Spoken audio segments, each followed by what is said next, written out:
Thing, okay? Okay, it gives a little double screen there. Sweet. So, welcome to the SMMA Accelerator webinar. We're going to be revealing the secret principles behind successful marketing agencies. By the end of this training, you would have acquired a fundamental understanding on the actionable steps, because we want to make this as actionable as possible. I don't just want to kind of waffle on, just like, okay, bro, this is what you need to do, and this is it. To scale your agency and pass a six-figure run rate, even if you don't have any current clients, you're not seeing success with your current offer, and we're going to talk a little bit about offer, but you feel as if you cannot scale right now, you're stuck at a certain figure, or you have zero experience. I'm guessing most of you guys, to be honest, my audience now have fair experience of SMMA. Everyone can see my screen, yeah? Wait, let me just check. Everyone's good. Someone just type quick. That would be the biggest L. Yeah, good to go. Cool.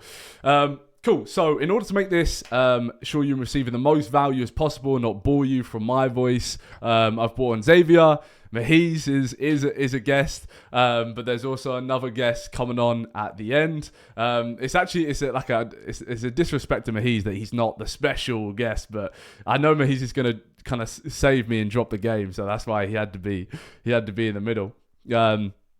So it's going to be, everyone's saying yes. Everyone loves Muheez, man. So yeah, I've got Xzavier on, who's going to go over new client acquisition, that kind of different methods that he utilized in order to sign pretty high ticket clients that not a lot of people actually take advantage of. And then a special Q&A guest at the end who is a YouTuber. Okay, all I'm asking for you is to give myself and the agency owners presenting today your unwavering attention. Please invest in your growth, invest in your development. This is why you're here anyway, and learn from people who have achieved the things you want to achieve. That's like one of the biggest blueprints in success. You can look at who's already winning, who's done exactly what you wanted to do, and what was their actionable steps in order to achieve the goals. And every single agency owner today has done something. Some people at different scales, but done stuff that you want to achieve, and we're just trying to give as much value as we can. Okay, you've made a great step today by attending this webinar. Like I said, Andrew Tate is on, but now it's time to learn and then get to work. Okay, so let's get straight into it. First of all, I just want to say, get your phones out, take a little picture at me on Instagram, at like Muheez and everyone if you want, and just post this on your story. Put fear in your competitors as value is about to be dropped. I'm just going to take a little photo as well. I bought a new phone today because my phone's a little bit dead. Just for memories. This is the first webinar.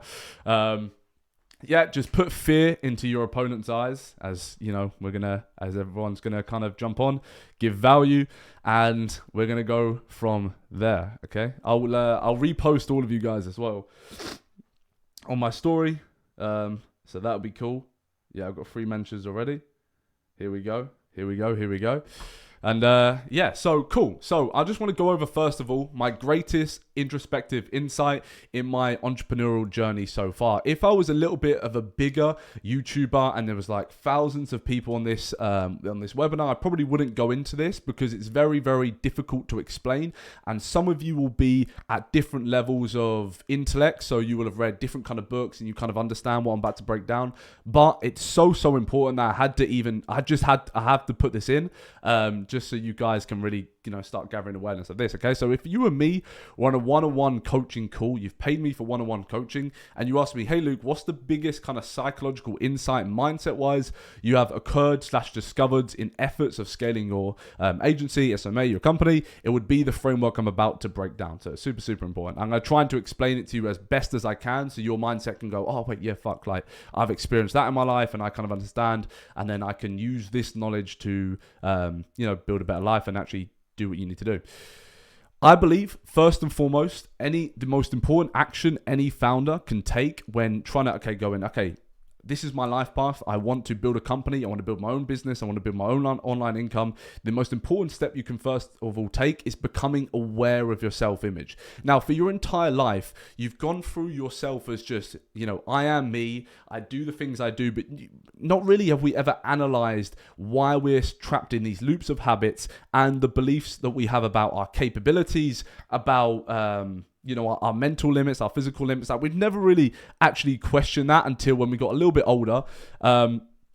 But the ability to switch from a state of like kind of subconscious unawareness, like you don't think about your self-image, to start building a reputation and positive self-image of yourself to scale you to success. Okay, so let me explain. So some of you would have already kind of read books about this and stuff, but I'll just kind of go into it, right?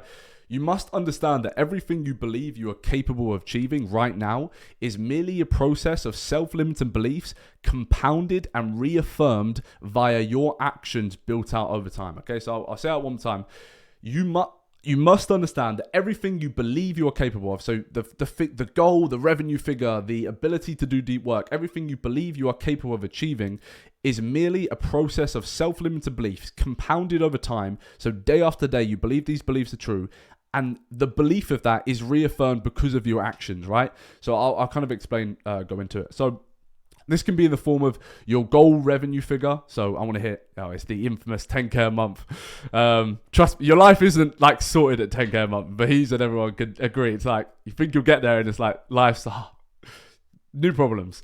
Your mental limits, your physical limits, your limits and beliefs, all of these existing variables in your life are constantly being remeasured and assessed and tested with every conscious decision you make. So in order to become the person you need to become to achieve the goals you want to achieve, you need to embody the characteristics as soon as possible. How many times have you said to yourself, oh yeah, when I start doing this, or when I start doing that, or when I have that, then I'll start being this. But then that's not how this works, right? The mind will start to slowly self-hypnotize itself into believing you are already that person, and therefore you will start acting like them, feeling like them, thinking like them, and therefore get the results that they can get, if that makes sense. At this state of elevated mind, are we only then truly capable of the goals you want to achieve? I really, really believe that. And it kind of proves how many people have kind of got into SMMA. Like, I think it's like in the last 6 months, like the most kind of blown up online business. It's almost becoming like the new drop shipping, in my opinion. It's evident. It's never been so evident that the person behind the business is the reason why the business scales opposed to the business model, because we all relatively have the same information. It's just the person and the experiences and the belief and the self-image of ourselves that's different. Therefore, we are all at different monthly figure goals, right? Because we all know the basis of, okay, outreach and have a good offer. But there's a reason why some succeed and some don't, right? So you'll start feeling like them, thinking like them, right? Become very, very aware. Like I said, everybody has the same information. The person behind the agency will always be the reason why it scales. Okay, it's imperative that along your journey of building a successful marketing agency, that you become the version of yourself that can perform the habits and the actions required. Because if we think about it, if you want, the reason why you're here, the reason why you watch the videos today, the reason why you woke up like, oh damn, I've got to do so much work to get to my goals, is because you want the tangible result. So the result, like in your bank account, like if you get up your phone, fucking Stripe 10K, right? You want that tangible result. How are tangible results actually build up over time? Well, it's habits and actions compounded over time. If you look at it like in the sense of going to the gym, right? The only way you're going to get big, that's the tangible result. And the only way you're going to do that is the habits and actions compounded over time. And it's exactly the same with an agency, right? I'll tell you something for free. The only reason why you didn't complete that 4-hour deep work session today that you had planned, you had on your goals, you woke up, okay, I need to do 4 hours of deep work today, that, this is what I need to do, is because the self-perception you hold about yourself doesn't align with someone who's capable of enduring those actions. Right? So the self-image that you have about yourself, the way you, the expectations you have about yourself and what you think you're actually able to do, because people, they talk about self-limited beliefs, they talk about self-image always in the mind of like, do you have self-limited beliefs about getting 10K per month, for example? But that's way too far, right? Like, how the fuck is that going to help someone who can't even get up and sit and do hours of work? So what I want you to understand is, don't stop looking at self-limited beliefs of the figures. Look at like, okay, what can I do today? Because ultimately, the inputs that you take are going to be the outputs anyway. So why are you even focusing on, 10K? I actually think that stuff destroys you as well. I think that stuff destroys you because it's been so like online. It's been so marketed that, 10K is pretty easy, right? Like everyone gets the 10K. I'm just above 10K. 14 to 16. It's not like it's difficult. I don't want you guys thinking, 10K is like, I want to get 10K in 3 months, 10K in 3 months. Like, this is a difficult process. You have to learn a lot about yourself. It's going to take time. Okay. And the reason why you can't endure the results to get to that, deep work session that's going to create the more inputs to get to that figure is because you don't hold the self-perception about yourself that aligns with someone who can do that. Okay, meaning deep in the core of your belief system, you perceive yourself as someone who can maybe get 2 to 5K month entrepreneur at best. Right? And me saying that, you'll kind of have your own thoughts and you'll be like, fuck, like maybe I do kind of think, wow, 5K would be like a lot. And that's gonna manifest itself when you go to do deep work, right? Because if you don't believe you're the kind of person that can do the big results, how are you going to do the big results? Okay? The very key words that I broke down there was current belief system, because you can change it. Luckily, we can all change. We can start thinking a little bit different. We can start doing different actions that are going to reaffirm different things about ourselves, compounded over time, and then you're going to have the business. You're not going to do certain things. You're not going to, what's the thing? Like an outreach script. Like, people love scripts, don't they? Fucking, what's the best script? Everyone's been there. You think that's going to save you? That's never going to save you, man. That's never going to save you. Let's cut that shit out. That's not what I want from this, okay? Your current self-perception of yourself causes your loops of activities and therefore your outputs of results, okay? You're in a constant loop of activities only because of your brain. It's not because of your body, right? It's not because you could easily sit down and do deep work, right? You could easily sit down and do the things you need to do. You could easily sit down and hire the setup, build the good offer, build good content, really, work on your sales process. You can do all of this with your body. It's because of the engine running it. And it's really, really important to know that your inputs in life create your outputs, right? The things you do, the habits you carry. So let's actually look at a real life example of where your negative self-perception of your ability is kind of played out, right? So let's say the alarm goes off, right? I love this example. It's just so easy. I've said this quite a few times. Let's say you sleep in, right? Your mind in that moment has reaffirmed the destructive belief you have about yourself. Perhaps you're not capable of becoming someone new. This is like everything I say, because I believe any human being only can speak from their experience. If I was to take something that Grant Cardone said and put it into this webinar, it wouldn't make any sense, right? This is something that I have discovered myself. When I would do things like sleep in, right? It's not that I just slept in and wasted 2 hours when I could have been starting my day, going to the gym and doing all this. It's that my mind has kind of reaffirmed. It's gone, like I told you we weren't really on it. And that actually destroys your self-image about yourself. And then when you go to do the next task, guess what happens, right? Let's say another deep work session. You're about to start deep work. You allow distraction and a lack of focus to defeat you. Deep in your subconscious, your mind panics and falls further down the belief ladder, right? The self-perception you have of yourself takes a hit, and therefore your next session and the session after that. It's not just the session of in that moment. I want you guys to stop thinking in the moment, okay, well, I'll do it tomorrow. Like, in the moment, I haven't done the deep work session, but it's way deeper than that. Your mind starts building this character that you are, and therefore that's going to be all your results. That's going to be all your habits, okay? So, we talked about the dangerous effect of losing these small battles. You really got to look at every single day as a battle. You've got to look at every single day as, are you doing the things you need to do? But let's actually take a look what happens when you start conquering the small wins, okay? And it's really important to actually become aware when you do small wins, because then your kind of self-belief will start going the other way. So a lot of you are winning. Like, a lot of you are doing good things. Like, you're waking up on time, like you're doing all this. But you need to start becoming aware that you're changing, right? Because then it's like, oh, fuck. Your mind's going, oh, maybe he's on this now. Maybe he's different, right?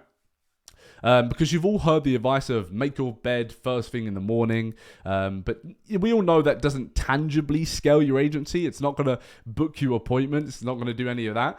But reversing your self-image for success will. Okay? So reversing your self-image to hypnotize your mind into believing and knowing you are someone who is productive. You are someone who can do what it takes to succeed. It's like the thing of the best advice for not eating Like, you hear the best advice for not eating chocolate or not smoking cigarettes or not fapping, right? It's not go, day 1, day 2, day 3, day 4. It's like, I just don't do that. I'm just not someone who does that. I embody the self-image. I take on the self-image as someone who that just doesn't, I just don't do those things. Okay. So let's actually look at the other way, right? The alarm goes off, you wake up, your mind is kind of taken back by your actions, right? You've pushed past levels of proclivities, actions that were previously challenging, right? Your self-image increases, perhaps a small inch, but this is important. Now, some of you are thinking, oh, right, but this isn't actually all going on in my mind. It is, okay? Trust me, it is. It's the act of winning the small battles which starts the process of reprogramming your self-image, okay? Just doing 10 more outreach, just doing a couple more reps. Not skipping leg day. I need to, leg day's peak. Especially I'm traveling soon as well. It's like, you need to hit leg day. It's crazy, but it's so boring, right? Waking up to the time you said you would. Dedicating an hour's focus to learning SMMA when you perhaps would have gone, I've done enough today, I can kind of chill. These small wins trigger your mind to think, wait, maybe, he is different this time. Maybe we could be onto something here. He hasn't done the video games. Instead, he was, introspective, even if it made him emotional and angry, because it's like, no, that's hard, right? It's hard to do the work all the time. That's why we don't do it. And has decided to, revise SMMA. Okay. Do you see how if you allow your mind to get on your side, you start building a positive self-image, you start embodying someone who does do the things you need to do. Over time, you might just create a good cycle for yourself and compound that for 6 months and get results you never thought you could. I really, really believe you can become quite successful quite quickly. Now, success is always been said your entire life that it needs to be on a very, very long time scale, right? People with poor money mindset will go, if anything, you get rich in 6 months. It's a get rich quick scheme. It's fake. It has to be a lie. You hear about this all the time. Parents, people older than you, the way your mind's been subconsciously programmed. But you have to become aware that we are in a completely different era. We're in a completely different era. And it's only been for the last 10 years have you been able to make money quick. Okay? It will be slow. When I say quick, I mean 1 to 2 years. That's extremely quick to make 6 figures, 200K, 300K, $1 million a year. Because when you were a kid, how much was like 40K a year? That's all right. So 1 to 2 years to make that figures, and you can even do it in 6 months, 9 months, is very quick. Okay. So you must start building up small wins, not only for the tangible result of X outreach, but to give the evidence to the part of your mind which judges the self-perception of you so you can achieve everything you want to achieve. Okay? Because if you walk through life and that part of your mind secretly believes you are not good enough, your actions will manifest this belief and therefore you won't be able to achieve what you desire. Okay? I'm going to quickly go to the Discord just to see if this is everyone's like feeling this. This is Tony Morin's on the mic. Everyone's understanding. This isn't woo-woo. Facts. Cool. And I've actually got a story about this the other day. Okay. I was, so Harvey went to go get a haircut. I went with him. Didn't get a trim.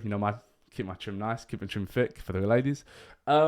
But we were outside the barbers and we were talking to an old friend of mine who went to school with, etc. And I was talking to him. He has a really good personality. He wants to improve, but he's caught in bad habits. He has really bad self-limited beliefs. And I said to him, why don't you think you can get rich? Like why isn't this a thing, right? And he said, oh no, you just don't understand my mind. I just can't. That's the most damaging mindset because obviously, I'm more intellectual than him, so I understand that he's not actually different, but he just really, really corely believes he is incapable and therefore he's forever incapable. By the way he spoke, by the way he said, no, you don't understand, I just can't. The way he said that, I know that he is so far down this belief ladder that he can't climb up. Does that make sense? Right? Just like an in-person example. Someone who's completely just so far down, he's let all these habits compound over time, reaffirm, because all that's happened there with his mindset is that there's too much evidence to suggest that he can't do it. It's very, very difficult to go against evidence, right? There was a Hormozy quote, what was it? You don't become successful by shouting affirmations. You become successful by having undeniable proof that you are who you say you are. This is the same framework. The reason why that blew up so much, that blew up online, I think that quote blew up, I think most of you might know that, is because subconsciously everyone's like believes that to be true because, you know, it is true, okay? So I just want to break down the the self-image kind of belief ladder, right? When you hit snooze, when you play video, I think we should all have video games. Come on. When you allow excuses, like, it's not just in the moment something's going wrong. You are falling further down that belief ladder. Now, I don't want to make this whole webinar about my friend who has really, really bad self-limiting beliefs, but that is kind of like where the self-image belief ladder can go badly wrong, to a point where he's never going to take action on anything. He's never going to take action on anything because he's too far down. Oh, no, I just can't. You don't understand me. I do understand you, my friend. You have really, really bad self-image about yourself. Okay, that's all that's happened there. All right. So here's a diagram of the self-image belief ladder. One thing to note is that all of our self-limited beliefs ladder is constantly running, constantly active, and interchanging at all times. It's constantly active. As soon as you are up, you are being reassessed, you're being remeasured, right? You need to become very, very aware and careful when you indulge into an action that takes you away from the goals. It has a ripple effect far greater than you can imagine. Let's take a great example for you after this call, right? It might be late for you guys after this call, so you know you can go off and sleep, right? But let's say that it's a decent amount of time. You haven't really got much to do. You're obviously taking notes and stuff. The reason why some of you will go straight to work, right, and do the things that, because we're going to go over some SMMA stuff as well, obviously. But this is so important, is because of that self-image about yourself. Are you the type of guy that's going to fucking take this information and go ham? Grind it out, build everything you need to build, right? Or you're the type of guy that's like, oh, fair enough, like I took some knowledge, that's decent. Maybe I can do it tomorrow, right? All self-image. So how can you use this insight to change from this day onwards, okay? To give you an actionable plan on how you can take this information and use it to your advantage, I have to look back at how I used it to achieve success, because like I said, I can't waffle about what this person said, even if I believe in them a lot, because I am me. I've done the things I've done, so I can only speak from that, right?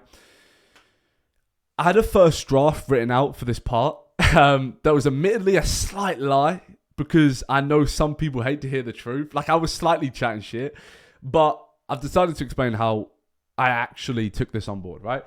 So I used the power of dissatisfaction and pain to my advantage. I was incredibly dissatisfied, right? And the pain, because the reason why we're even having this conversation in general is because doing this stuff is hard. We're all human beings, right? Sitting down and building a really, really profitable company is hard. Doing an extra rep in the gym is hard. You know, it's absolutely hard. Now, you can argue that me saying it's hard, does that make it harder? Yes, to a point, but we all are human beings. It's still fairly difficult to a point. So it was painful, and I used that to my advantage, because you need to understand that within all of us, our self-image belief ladder is constantly running. Like I said, there is no way to run. I like to think about it as this guy. Who knows this guy? Who knows this guy from Toy Story? Let me just see the chat one sec. Let me see the chat one. Who knows that guy from Toy Story?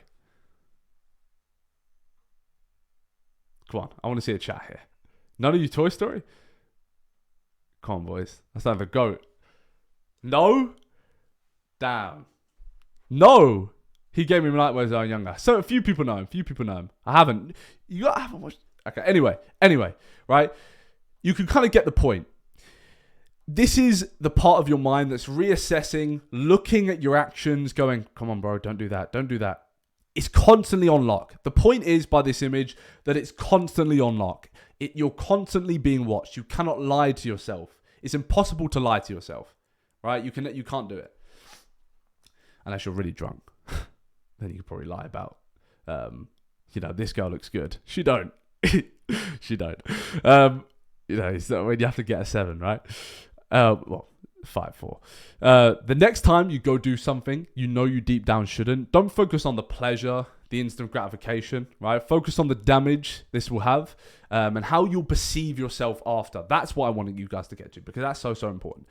Like right now, I see myself as I can get up the exact time I need to get up. I can do the work I need to do because I just believe in myself. I have this aura about myself. I have the self-image of myself. But I wasn't like this before, okay? So I think, how will this damage my deep work session or hitting that big gym session, right? With the evidence that I am someone who is incapable of prioritizing growth over pleasure, okay? So that is the, obviously I've got SMMA stuff, but that is the just biggest insight that I have discovered. Everything matters. Everything counts, guys. Really, really become aware of your self-image, because me saying that, you can probably start analyzing, oh, fuck, I kind of think I'm a loser. Oh, I kind of think I'm not that great. I kind of think, and it's probably feels nice to reaffirm that, yeah, everyone kind of feels this, but there's ways around it. Cool. So, now let's get into booking calls. The reason I've chosen booking calls as the kind of framework and the stuff to go over is because I believe it's the main bottleneck. You know, the main, if you ask someone like, hey, why is you not scaling your agency? What's going on? It's like, oh, I can't book meetings. Everyone's got an appointment setting problem. I said in my most recent video on YouTube, like, your life's never going to be, when's life ever going to be worse off with an appointment booked, right? It's never going to be worse off.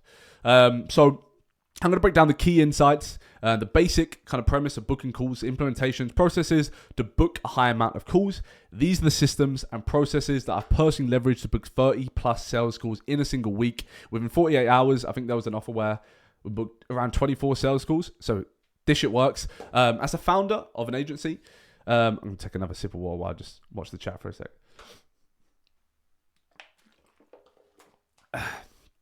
Cool. People are still joining. Cool. So, as a founder of an agency, it's imperative to become extremely aware that without a consistent acquisition process of appointments booked, your company slowly dies. Okay, the most important assignment you have as the owner of your agency is to quickly as possible dial in your outbound prospecting campaigns, create inbound lead systems, utilize sales assets to ensure every single lead funneling in is as warmed up as possible. I experienced the power of that a couple of days ago.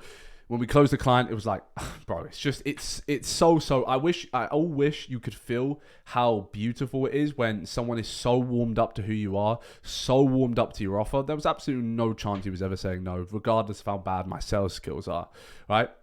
And then to be able to use data, analyze data, first refine it, and first analyze it, and then actually refine the processes. Okay, it's super important that you start panicking about appointments. Because if appointments aren't coming in the next month, the next day, all you're doing is slowly waiting for no revenue and you go broke. Especially with the inevitable high churn rates with an agency, unless you kind of pivot it correctly, you're really in trouble without appointments booked. Okay, so that's why I've chosen this topic as the one I'm going to go through. So let's go through the basic premise, right? Every agency owner, I fully believe, can book 1 to 10 calls just from the action of hammering outreach. Don't let this deceive you. I see so many people saying, yeah, I had a really good month, booked a lot of calls, but I'm booking calls. Like when I mentioned the graphic account, people are like, oh no, but I'm booking calls. Bro, it don't matter. Anybody can book calls. Your cousin can start an agency tomorrow, promise a really good offer, absolutely hammer outreach and book 1 to 10 calls. It doesn't mean that there's a sustainable agency being built. Okay, if you can't fundamentally break down the incentives as to why your prospect scheduled the call with your team, you are a month of inefficient outbound prospecting away from going broke. You are 1 month of your appointment setup being a bit shit, of you, I don't know, you pivoted your offer wrong. Something's gone wrong in the process of booking appointments. You are 1 month away from going broke, right? There is a psychological roller coaster your prospect experiences in the process of accepting your outbound message, watching your VSL, landing on your sales funnel, and booking in a free discovery call. Now, it's really useful to, if you've maybe enrolled in an agency yourself or a high ticket program. If you're in the private entry network, I wouldn't say so much because it's quite low ticket, but it's good that if you've joined a program, you can, or an agency, if you've come on board with an agency, it's good to understand that, to kind of reanalyze your psychological roller coaster you went through when buying. Because then you can go, oh, fuck, he got me there. And then I went there. And then I obviously went there because that was really valuable. So it's exactly the same process with any prospect. It's more complicated than more outreach equals more calls. I'm going to kind of break down further why it's true to a point. Like, more outreach is never going to hurt you, but you're not going to build a profitable agency, right? There are systems you can put in place to manipulate the entire sales process in your favor, and we're going to be running through a couple of them, right? First off the bat, right? Different acquisition channels you can leverage. I think I'm running through this very, very quick. I think that people, and they're meant to like pause. I might like do some bullshit pauses, like just, cool. So obviously there's cold email. I think with cold email now, I really, really personally don't like it, because I know people can see a lot of success for it. I'm not saying you can't see success from it. I just think if without like an AI tool, it's too difficult to hammer the volume you need to hammer, right? I think Instantly AI or Instantly, there's a really good tool there. I'm not so in the cold email game. Don't do it. I think you can't build that much rapport. You can't build that much connection. So stick to other acquisition channels. Obviously, there's cold call, there's Instagram outbound, Facebook outbound, LinkedIn outbound, Twitter outbound, which Xzavier is going to break down how we actually utilize Twitter to sign a client.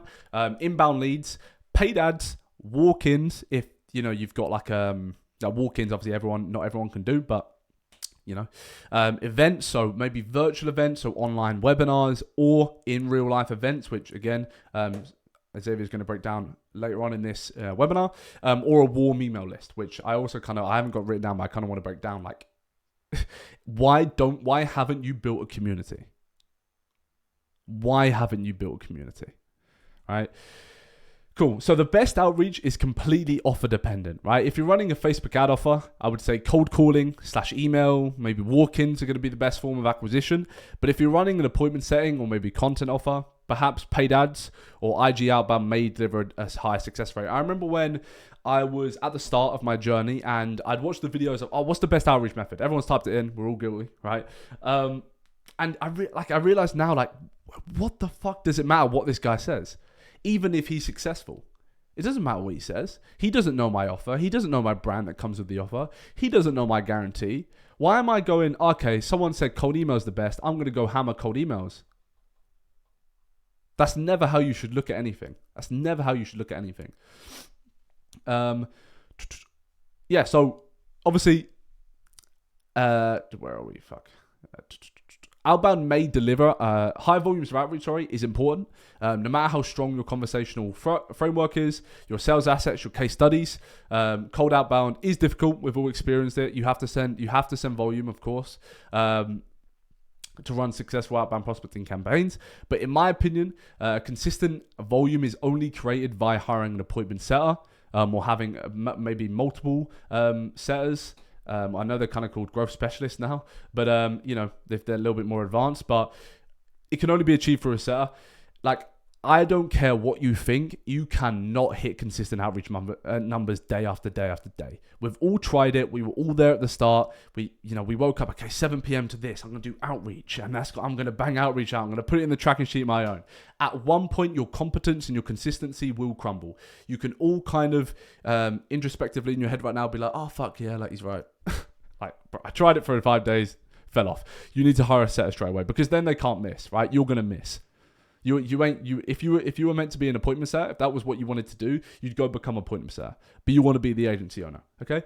So, although I've just said volume of outreach really important, I'm about to contradict myself, because this is where a lot of people are set off on the wrong path. And although higher volumes of outreach is 100% important, right? You have to send volumes. It doesn't always mean booked meetings.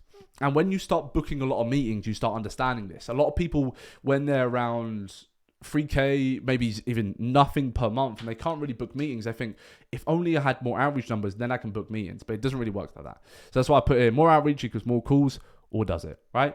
Because I really, really believe person A with 1,000 outreach, a bad offer, no profile, bad sales process, okay? There's a bottleneck, but if person B just does 350 outreach, obviously that's incredibly low, but has a great offer, has a brand optimized, and has a nice sales process, they're going to get the first client before person A. When starting SMMA, every single beginner gets stuck in the trap where they believe the biggest bottleneck from them signing clients is the volume of outreach. I was there, a lot of people there, Muheez was probably there. You believe that the only bottleneck within your agency is that, okay, cool, you have an understanding you need a good offer. Cool, perfect, right? You may have watched me, so you understand. But you kind of believe that the main bottleneck is like, okay, if only I could find a way to do more outreach, then my problems will be solved.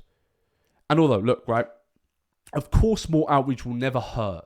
It will never hurt you unless you're trying to do too many acquisition channels to the point where you can't even systemize one or two and get actually them dialed down, right? But more outreach won't hurt. But this is not the root of your problems. Agency owner B, like, guys, you need to understand, we are in an era where people are making 300K per month who don't even outreach. There's different blueprints now. It's not when you used to go for e-commerce and send a bunch of cold emails with first lines. That is not how you be successful in the agency game anymore. I had a call with someone yesterday who's actually on this call, and he doesn't really need to outreach to sign clients, right? And that's the position we all want to be, okay? The agency owner B will always destroy agency owner A, right? But not looking at what everyone else thinks is the problem, but rather looking at and refining everything around in their agency. In business, you can go back steps to go forward. Remember that. I really think if someone was to do the right steps, like actually really focus on fulfillment, really focus on service delivery, really focus on building an offer and a brand, and it has maybe no clients or maybe 1 to 3 clients, but then you've got a Facebook ad agency who's doing everything the old way, but has like 10 clients, who's actually more difficult to go out of business in a couple years? You would say the person who has less clients right now, but is doing the right things. Okay, does that make sense? I'm going to go to the chat. Does that make sense?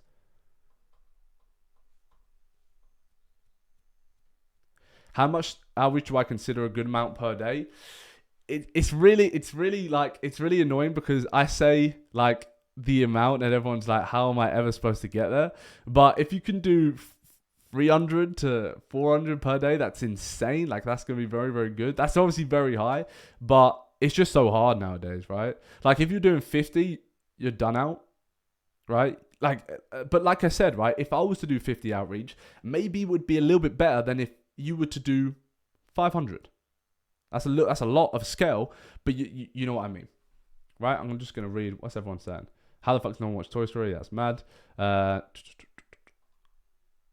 Yeah, 150 messages. See, that's decent. Like, I know Valdi, like you've signed a lot of clients. Like that's good. That can be done well. But Valdi has built a brand. He leverages VSLs. He understands all that. 2 outreach a day, 200 a day is obviously good. And go from there. Okay, so appointment setter hiring / training. So the way I like to hire appointment setters, and I recently onboarded one the other day. I actually put up my story if anyone wants to become an appointment setter for me. But I like Upwork. A lot of people say Facebook groups. They say PH appointment setting. Don't use that. Facebook groups could be okay. I've personally always used Upwork. And the reason why is I really, really don't think, unless you're hiring like a real growth specialist, appointment setters are ever going to be that different. Appointment setters are on the Upwork platform to land a job, right? They're virtual assistants first, then converted to appointment setters via your company. And to be honest, guys, they don't need to be amazing.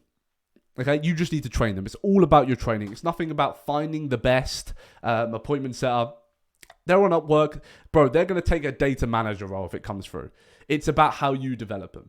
Okay, I like a simple test trial task. And the reason why this is so good, and this has saved me so much time, I've had about 7 to 10 appointment setters come from my pipeline when I was hiring one, right? Only a couple of them actually took the time out to do the simple test trial. So we put them through a hiring system. We go on Upwork. We don't just put them straight to the interview as an entire waste of time. I remember when I was going straight to the interview, what would end up happening is that I'm sitting like a virgin, right? Sitting there for 15 minutes. Why? They were never, ever going to be the appointment setter, right? Complete waste of time. I've got stuff to do. Simple test trial to see if they're actually willing to do some work. And guys, when I say test trial, I literally mean the trial is, here's our qualified prospects. Go find them. Go put them in an outreach tracking sheet. Go find 5. Put them in an outreach tracking sheet. Email it to MediaMarkt or whatever your email is.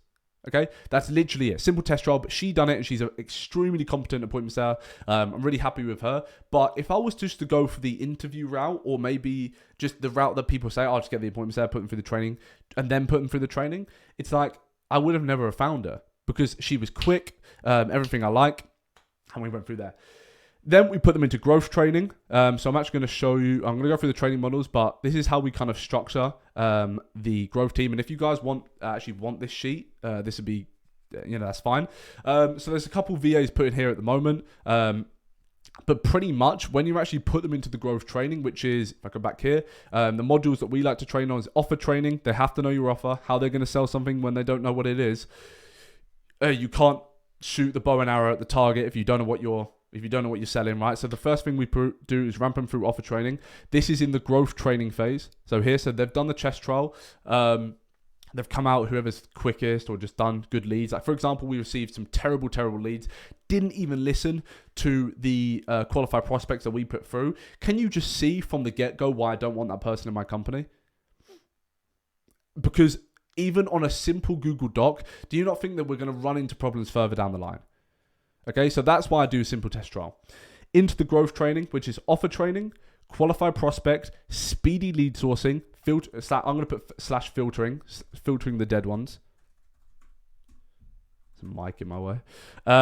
So speedy lead sourcing / filtering, and then outreach tracking sheet / KPI / daily reports. Okay, just how to utilize the outreach tracking sheet, how to use the KPIs, how to use as daily reports. I'm going to go to the chat one sec. What's everyone saying about appointment sets? You agree?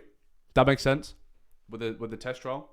And how many of you guys have wasted time with appointment setters? Maybe perhaps trying that. Maybe perhaps you should try that. Guys, just put them through a little simple trial. Because all that you get, like the amount of times I've had, like before I'd done this trial that I had appointment setters. I haven't got it up, but I could show you. It's really good. I'm doing the test trial. It's extremely time efficient for hiring the right people. 100%. Let me just write down the training models. Yeah. So training models, right? This is what we go through. So we go offer training. What's our offer? And by the way, I don't mean offer training is like, oh, we do short form content. Like, come on, bro. I mean like, okay, what's the primary incentives for your prospect signing on? Who is the avatar of previous clients? So avatar previous clients. It's really good. Obviously the offer itself. So the service, what the service actually is. So in our case, content, appointment setting, consulting. Yours might be content, appointment setting, something like Facebook ads, whatever your service is. Primary incentives for your client signing on. Avatar previous clients. Pretty much just training them on the offer, right? I can't believe people onboard people and just go, here's a script. What? What do you mean, here's a script? How are you going to sell it? Would you recommend hiring people from Discord? Nah, you're all a bit weird, to be honest. What usual activities should make you do every stage? VA, then appointment setting, then growth stage. Yeah, I'll go through it. I'll go through it all. Do you use appointment settings for your clients? Yep.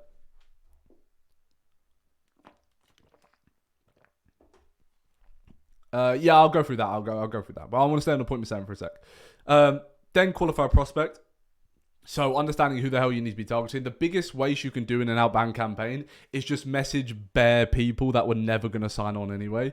I think we can all agree. And like, even if you're booking calls, right? Even if you get the dead dopamine of booking calls, what? You're going to book a call with someone who's never going to buy? What's the point? And then speedy lead sourcing / filtering. So if I actually go back to the growth sheet, you'll see one of the things is speed. Speed is super, super important I wouldn't recommend. I'm just gonna. You can text these other guys if you want. So speed, I really think, is super, super important for a appointment setter. They need to be quick. They need to be able to analyze accounts quickly. It's also going to save you money if you're paying them $3 per hour. The worst thing you can get is a super slow appointment setter. So one of the trainings I have is speedy lead sourcing / filtering. So maybe they'll use, we outbound on Instagram and Facebook. So sometimes they use the suggested tab. It's really, really important that they understand instinctively, just like that, who the hell to target and who the hell not to. So that speed is key, yeah. Place them on their social media account. Cool. And then outreach tracking sheet / KPI / data report. So pretty much that is just how to use the tracking sheet. I'm sure all of you use tracking sheet now. Just putting them all the leads into the tracking sheet. Just how to use that. The KPIs at the end, and the daily reports they need to send at the end. Just making sure they know, and all that. But so you've got the test trial, put them to the growth training, and from there it's current skillability. Now this is a very, very rough assessment on what the work they currently just done for you / their previous work. But what you'll find is that many VAs actually don't have any previous work at all. You know what I mean? Like if you ask for previous work, I just don't even do that anymore, because most of them are just virtual assistants you need to convert anyway. Their liability. So after they've done the test trial, I forgot to mention. So after they've done this, then you would actually do the interview. I forgot. That's actually really poor from me. So test trial. I ain't been fuck school, man. Test trial, then the actual interview, right? So this is when you're going to get to know them a little bit. So you can kind of assess their liability. So low, for example, don't have a job, really need work, don't have a husband, don't have any kids, low liability, right? Nothing's really going to go wrong. High, they're working part-time, they're a teacher. This is shit you need to ask, right? Part-time, they're a teacher, got a husband, got a couple kids. High liability, right? How many times, can I just ask in the chat, how many times of your appointment says just like, no wifey sad? Yeah, no. How many times your appointment says just said to you, not working today, kids going to the hospital? Or something, some shit, right? I don't know if I can put this on YouTube, I'm swearing.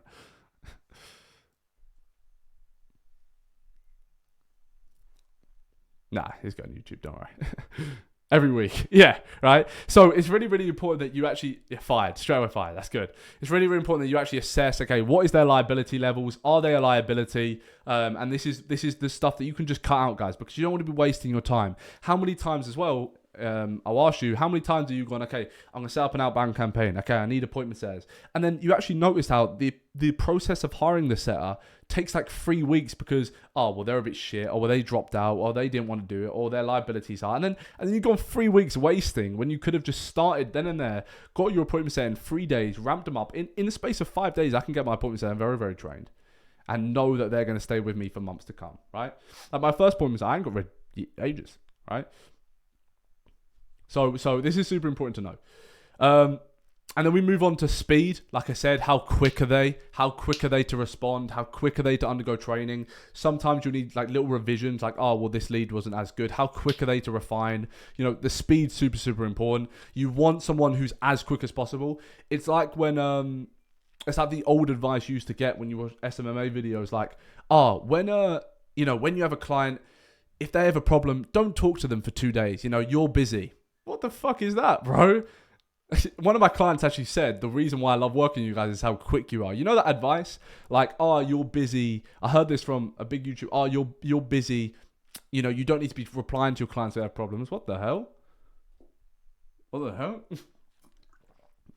Respond straight away. Same with the appointments there. Need to be super quick. So, if they're high, you would rank them high, medium, low. Motivation level. So this is assessed on whether they need it. Are they in a job?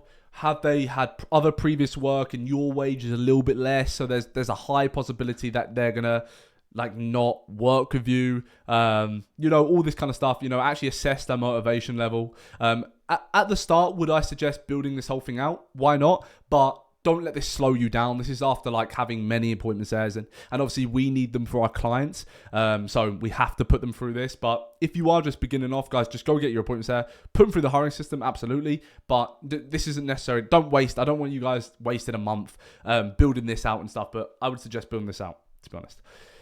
And then you go through training 1. So this is offer training, and it's we've got not attended, so they just didn't attend the training. In progress, so if they're currently in progress, obviously they're doing it. Obviously, you can see here this is why this is so important.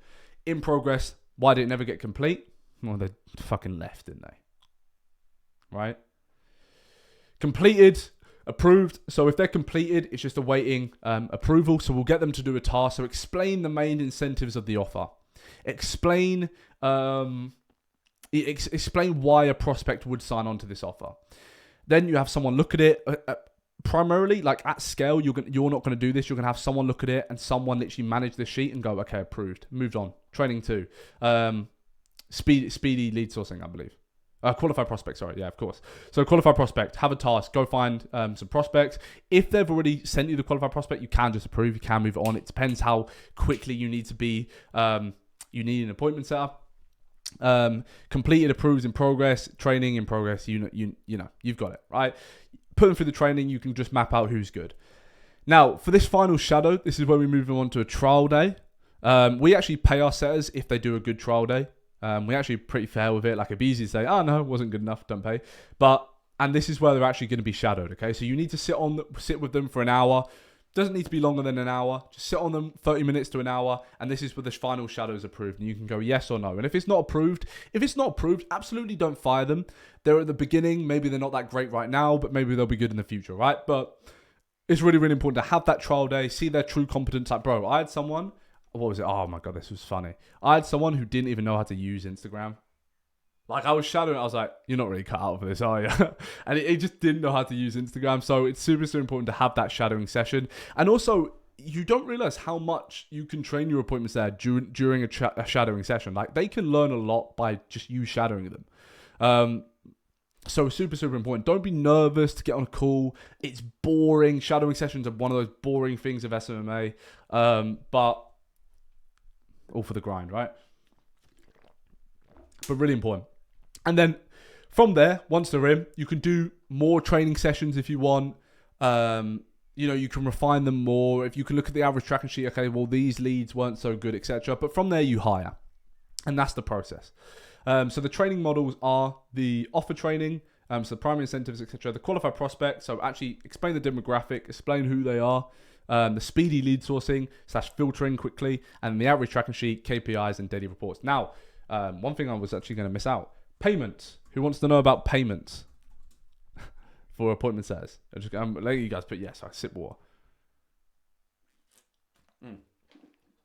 Payments is super interesting. How do you know about the liability?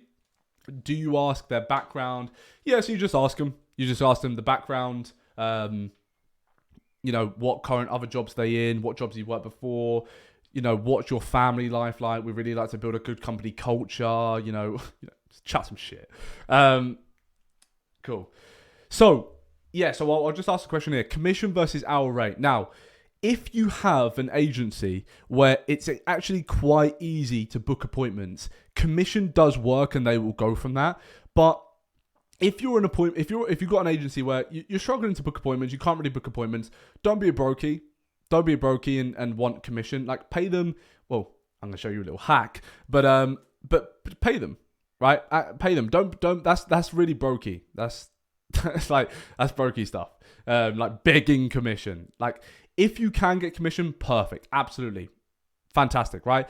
But I don't like it personally because I just feel like they're gonna go one day, right? Even if you are an agency where you're booking a lot of meetings, you can get a base plus meetings. I don't give a fuck about your agency, right?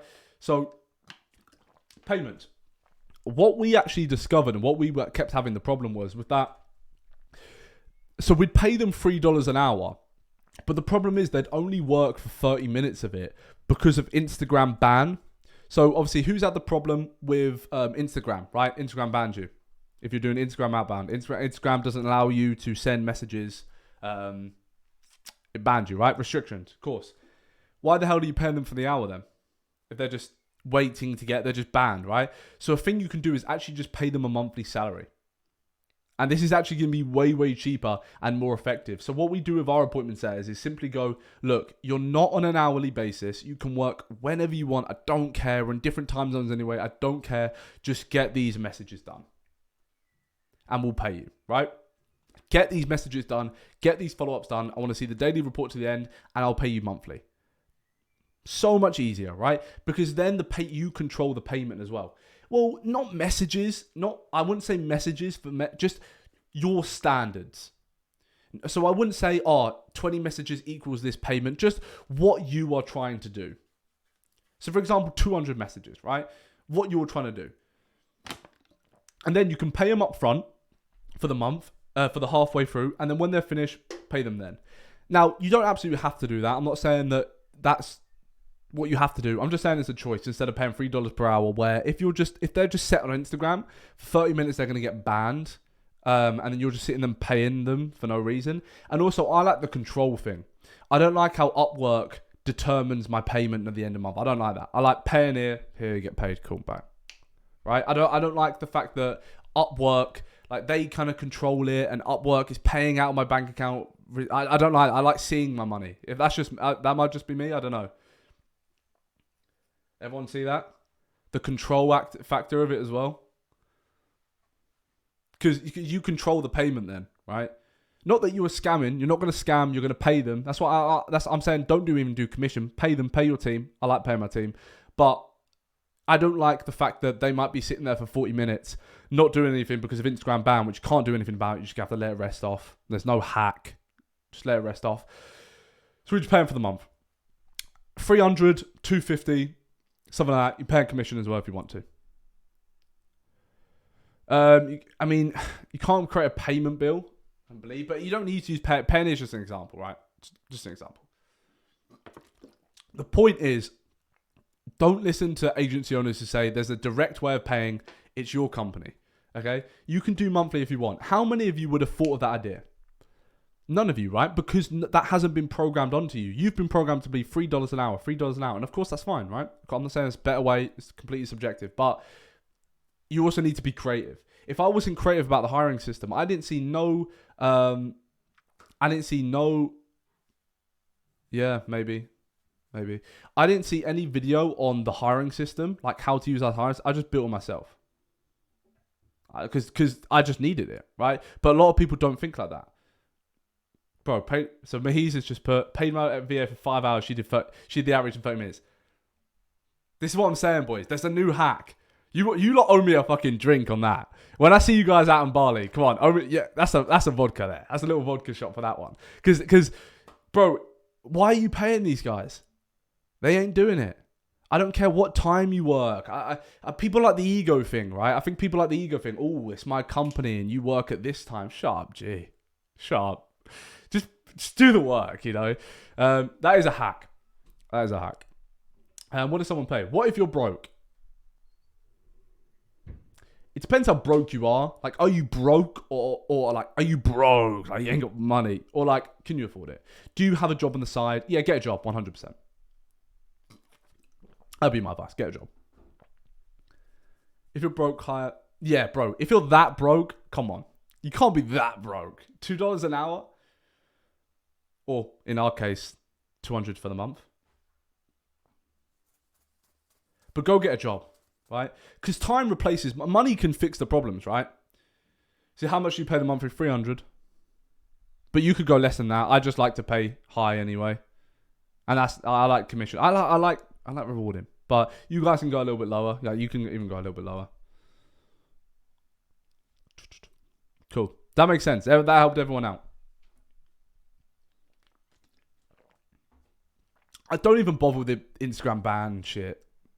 It's just a reality. Instagram always... Of course they're going to ban that. And does everyone see how this... Perhaps not at your stage, but Muheez, you probably got something like this, but perhaps at someone like Muheez's stage. Or do you see how the growth sheet could be a good idea to kind of filter out who is good, who do I need to sign on, and who not? And I could link it, but guys, build it. Just build it. Sorry.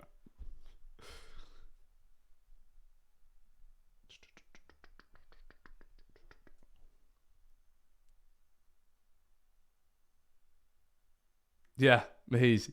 You got to build your own shit. That's what's really helped me. And especially because we place setters in, I think you place setters into your clients' businesses as well. So you need VAs there just in case. I hope via my YouTube videos and stuff, you guys have got thinking a little bit more creative. Like you can build, like if you think something needs to exist in your company, go build it. Just because, what is it? Who's the top guy? Jordan Platten? Just because Jordan Platten said you can't do it doesn't mean you can't do it, guys. Stop watching that crap, man. Stop watching that crap. Yeah, my Instagram account. Cool. So, warming up phase, right? In an ideal scenario, every single prospect who comes through your pipeline should be warmed up via sales assets, authority figure perception, via sales, case studies, etc. Not only will implementing these processes increase your closing rate by 25+%, but will also increase the appointments you book. Okay? So, one is optimized profile, right? Evolution reveals that the people follow the winner. They follow the leader. They follow the individual who carries true competence. Sure, right? You might sign a few clients without building authority figure status, but I'm not here to teach you how to land a few clients. I'm here to teach you how to build a wildly profitable, sustainable agency. Okay? As soon as you start building, converting sales assets, a personal brand profile will always be a graphic account. Okay? We are making choices for leverage, always for leverage. 1 year from now, a graphic account has zero leverage. Zero leverage. A personal brand account has hundreds of thousands worth of leverage. Your fear of getting on camera and building a brand to gather attention will cost you a lot in business, guys. Cost you a lot. Cost you a lot. Because I'm not going to be like, a lot of people, obviously, they don't like the, got to go, Luke, brother. I appreciate this one. Yeah, maybe. A lot of people understand the importance of getting on camera and building a brand, but they don't do it because they're scared.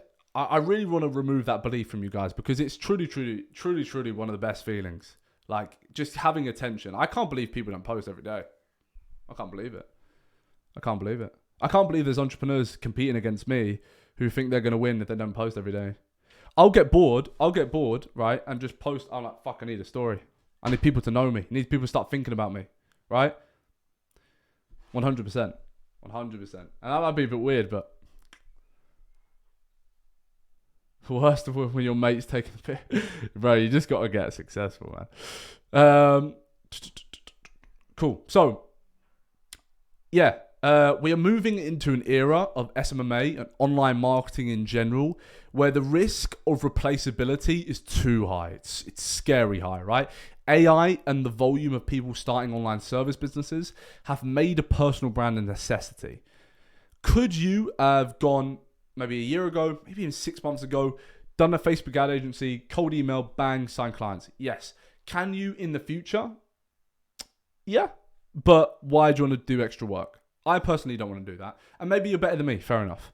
But I don't want to do shit the hard way, right? I'm confident that we will close at least 4 out of 5 of, if we book 5 sales calls, right? Okay, anyway, I was going to say, yeah, I believe that you have to play a part of the leverage that your client buys into. 100%, 1000%. Your client can't just buy the service anymore. Your client can't just buy the short form. Or client can't just buy the appointments. It can't just buy the lead gen. It can't just buy what you do.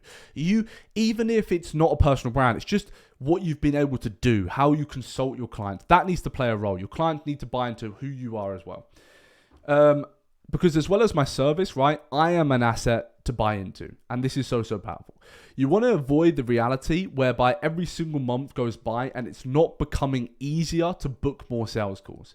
Within an entire month, you should have accumulated so much data on the do's and don'ts of outreach, plus build up more sales assets and build the content, etc. Testimonials, where there should never, ever be a scenario where client acquisition is harder the following month. Okay? If, as an agency owner, unless you were to take a few steps back to go forward, which you can do, which I believe I've done now, that's why I'm not such a crazy, 50K a month and all this. I've got stuff to learn. I'm always a learner. But I believe I've taken a step back to go forward. And you can 100% do that. Book 15 sales calls 1 month, and then the next month have the same processes and book 5 calls. You have proven the point that even though you've booked a couple of calls, you do not understand how those calls are booked. And understanding the how is key. Because with the how, you could scale. With the how, it's super important. So let's actually go through the booking call energy chart. And I was so naive to this. And I thought, realistically, you just send a message, they want it or not. No, don't be naive. Okay? you have to understand that your prospect is also a human being. When we're sending high volumes of outreach every single day, and it's in the outreach tracking sheet, and all the prospect is a URL, or just a link, it's easy to forget that, like, they're a human being the same as me. So it's important that you push resources, push a VSL, push a personal brand, and push a testimonial their way. And now, how do I mean by push? What do I mean by the word push? I mean, like, if someone was to even go book a call with my team, they would find out about me. They would find out about what I do. You can't not. You just bump into it. That's what I mean by push. Push it in their faces, right? We had a client came on, and he even revealed to me, I just did my first consulting call with him today. He revealed to me, like, bro, whatever you did on that sales call, because he's a sales rep, he's done like 100K a month in profit. Now he's utilizing social media. He's going to go crazy. But he even said to me, bro, whatever you said on that sales call, I was already bought. I needed to work with you. Do you know, that's nuts. I'm going to check it. That's nuts. Like, that's just, I think that's a dream, right? Imagine getting on a sales call where you don't have to panic, like, like, to really be manipulative and have to do this and that. It was like, look, whatever you would have said, I'm a decent seller, I'm okay. But whatever you would have said, I was signing. Cool. So when you have a graphic account, no connection, no testimonials, they're just getting pushed the other way. They're getting pushed away from your offer. I see a lot of people as well, like, why am I not booking calls? I go to their profile, and I'm not about to say content. I'm about to say, bro, you don't even have a booking link. You don't even have a booking. How the hell am I going to book a call with you? How the hell am I going to book a call with you? Go through the process by yourself. Put yourself in the scenarios. Okay, I am the prospect. I want to book a call with me. How the hell am I not going to get pushed into this, pushed into that, this VSL, this personal brand, this asset, this testimonial, booked a call? Okay, so really, really keep that in mind. We'll break down a profile. Because, can you still see my screen? Everyone still screen my screen? We see it. Cool. Fucking hell. Let's break down a profile, right? Because a lot of people will go, a lot of people, you can probably admit right now, a lot of your outreach is profile orientated, right? Paid ads, you don't need a profile, although it helps for the funneling, like the sales process after that. Paid ads, you don't need a profile. Cold calls, you don't need a profile. Cold email, you don't need a profile. Anything else, you need a profile. You need a profile. And it's not until we only understood this that we started booking heavy calls. I think there was a time where the short form content offer was so low key.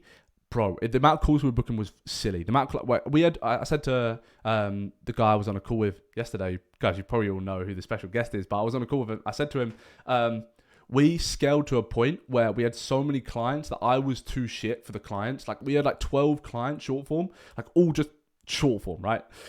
I was too shit for it because the amount of calls we booked and it just instantly was crazy, right? Because we were the first guys that kind of, obviously everyone knew about optimizing profile, but with the doing short form ourselves and selling short form, no one was really doing that.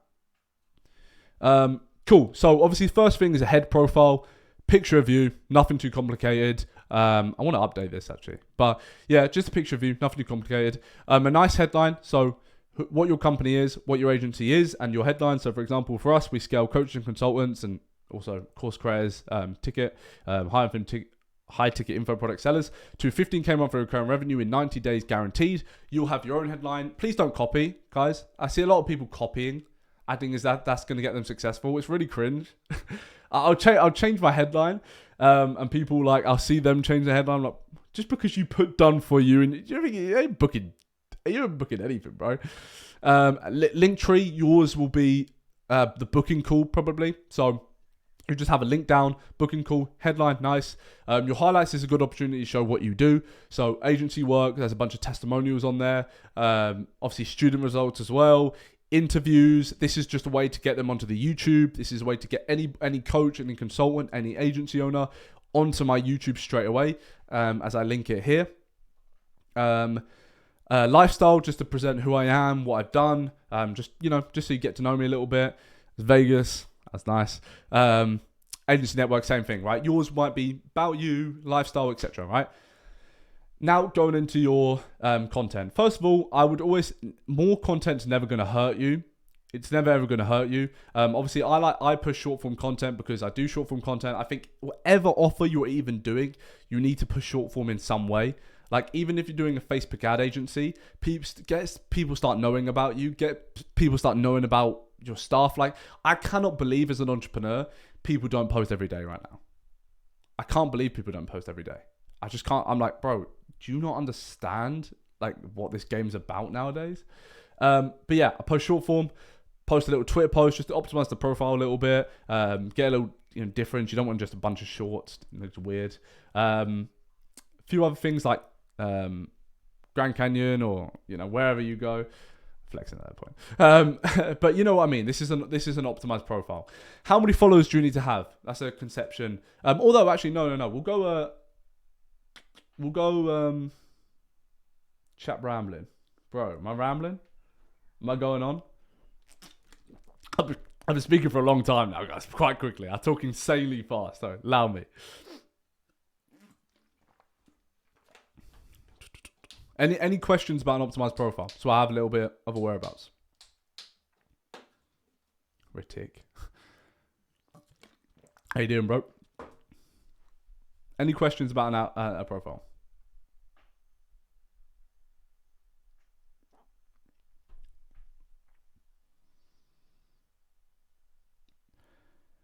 Not gonna lie, if you have social proof on your account that you outreach with, boost your chances of success. Yeah, 100%. I actually even think like it's so pointless for me getting like another account that's not really optimized and letting an appointment setter just outreach from there, because I just want the appointments on me. I want the prospect that I talk to on my account. It's so much more converting. Hard to post every day, takes too long to edit, tips on posting more. Yeah, to be fair, I have an advantage because I've always had the ability to just pay someone to do it. But I said, what, $120 or $150 to post every day? Just do it, man. Just do it. Thoughts of using AI voiceover and providing value that way, like on TikTok? Yeah, could be good. Should I put a link tree, even though Instagram? I suggest your thingy. Muheez recently talked about having linked your website on the profile. Yeah, 100%. So many people booking straight from website, 100%. 100%. Get your guys on your website. Get them to see a path to book a call. And of course the VSL. Yeah, 100%. 100%. Yeah, so I forgot to mention that actually. Yeah. So you would have a VSL pinned. We're carving out a new offer, and it's actually quite difficult because we've got a really, really sick offer at the moment. We built out a new offer, onboarding so many clients, it's really cool, but I can't really put a VSL on my account because people copy. And unlike the other guys, I still run my agency. It's my main income stream. So I don't really know how to go about it. It's a little bit annoying because if I put a VSL, bro, the VSL gets copied. The offer gets copied. I've put myself out of market once. I just can't do it again. But I would suggest have a VSL. I would have a PSL pinned, talk about your offer, talk about what you do, implementation. It's fine. I can just send them directly. But that's why I don't have the VSL. But I would suggest all of you guys put in a VSL. 100%. It's the first thing they're going to see. Also, it builds that connection with the guy as well, right? They're seeing how you talk, what you talk about, your confidence, your competence, your body language, all that good stuff. So, optimized profile is really, really important. Like, if you saw my most recent video, we done, I think it was 200 outreach messages, 14 looms or something. Crazy, because I just believe in my profile so much. But this is built up over 6 months. So if you start now, then, long form's good as well. Long form's definitely good as well. I think my 10.5. Cool. But yeah, optimized profile, really, really important. So this is a topic I actually broke down in my first personal brand consultant call, my new client today. It's important that you're always funneling your audience onto different social media channels and communities. This is the secret to build a true audience.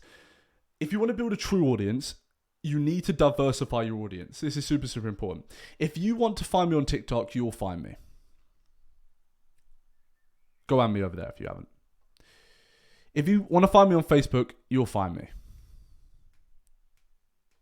you want to find me on Twitter, you'll find me. If you want to find me on LinkedIn, you'll find me. You need to diversify your audience. If you have an audience on a channel, the point is to get them onto other channels, okay?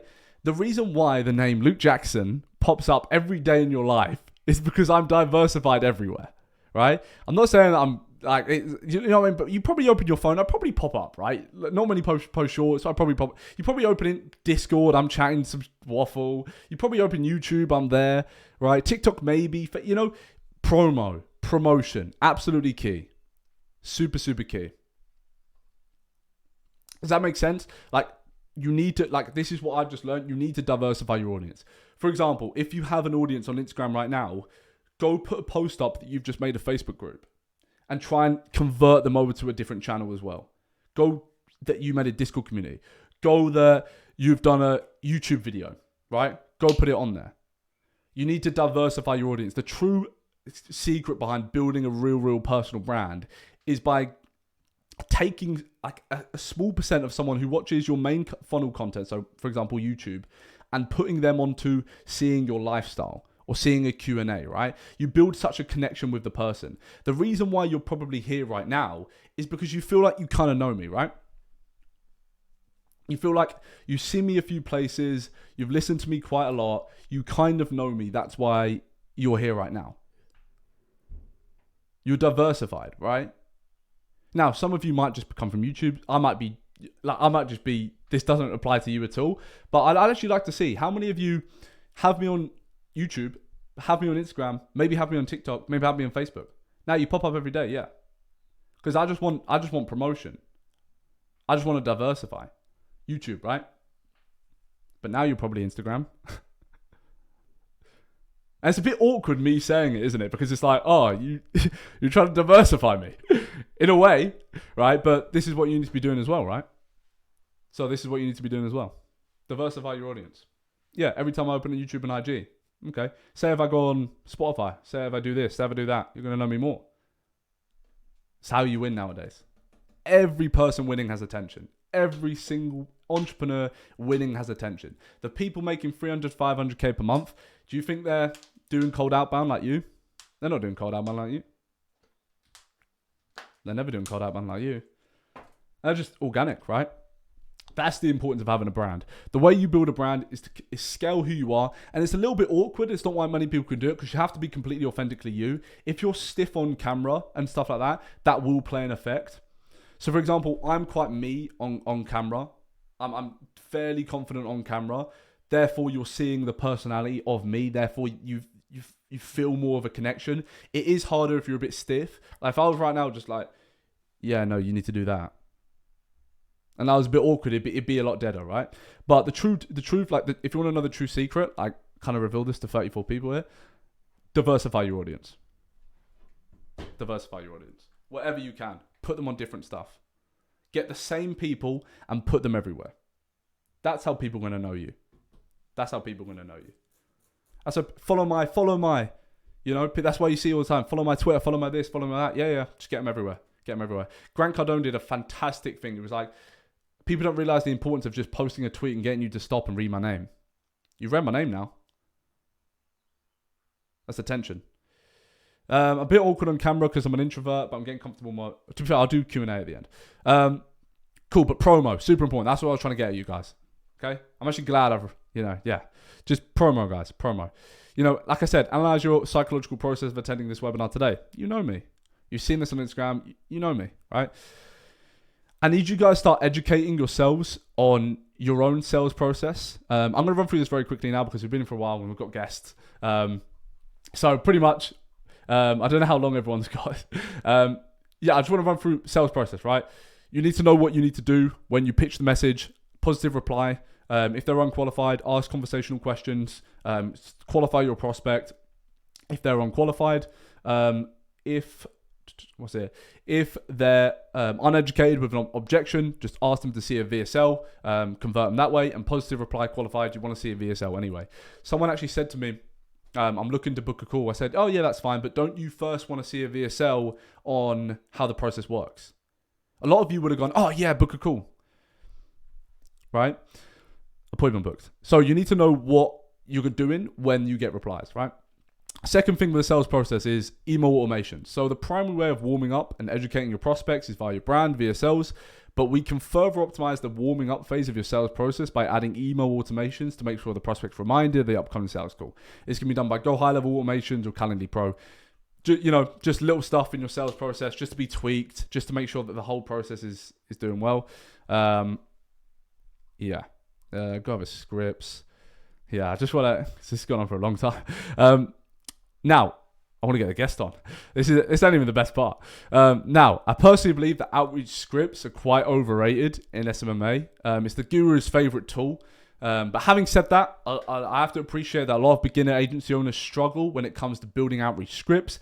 And when I read the majority of them, there's zero surprise on my behalf why they don't convert. Zero surprise. Simple framework I like. Hey Name, hope you're doing well. Saw you running an online consulting business and thought I'd drop a message. No over complimenting, no selly approach, just nice and direct. Stating the reason for the message. Why are you here? Was wondering whether you were looking for a new client acquisition system to guarantee X. So guarantee X revenue, guarantee appointments. Don't make your guarantee too out there because that's so pushed. The same system we've installed into our clients' online consulting businesses to generate them desired outcome. Can I send a video on how we do this? Brackets 3 to 7 minute video. Let them know in their head, confirm how long it's going to go. It takes them towards the action of watching the video. Common mistakes people make, right? Don't over compliment. How many of you have gone, I love, just binge your content, absolutely love your content, amazing, absolutely adored it. What? You don't. They know you don't. Don't over compliment. Don't have a selly approach because it will trigger resistance. And people don't understand that your prospect want to say no, right? They absolutely want to say no. You have to understand that they are looking for an excuse. They're looking for a slip up. They're looking for something to be wrong. They're looking for an objection to say no to this, okay? So understanding that, you can kind of look at your sales script and be like, oh damn, okay, I need to optimize every single part of this. There can't be some word that's a little bit of a buzzword, something that's a little bit mean, something that's a little bit over complimenting, because they are looking for an excuse to say no. I like to give an incentive / curiosity. So within my outreach script, I'm not actually going to put my outreach script there because again, I don't want to go out of business.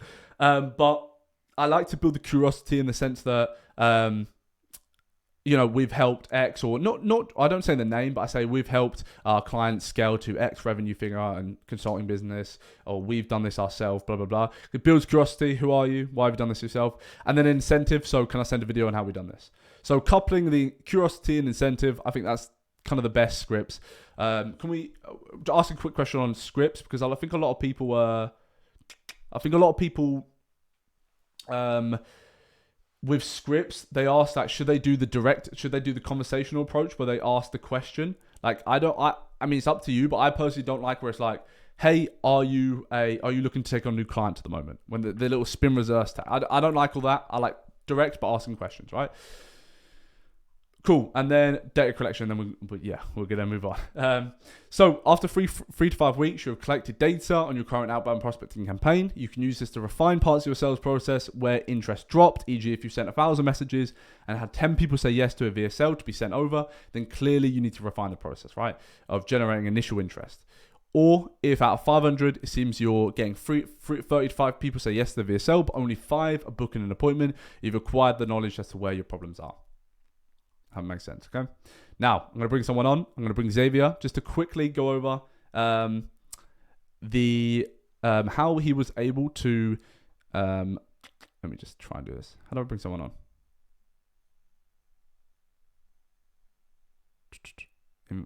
Guys, help me out. Invite to speak. Cool.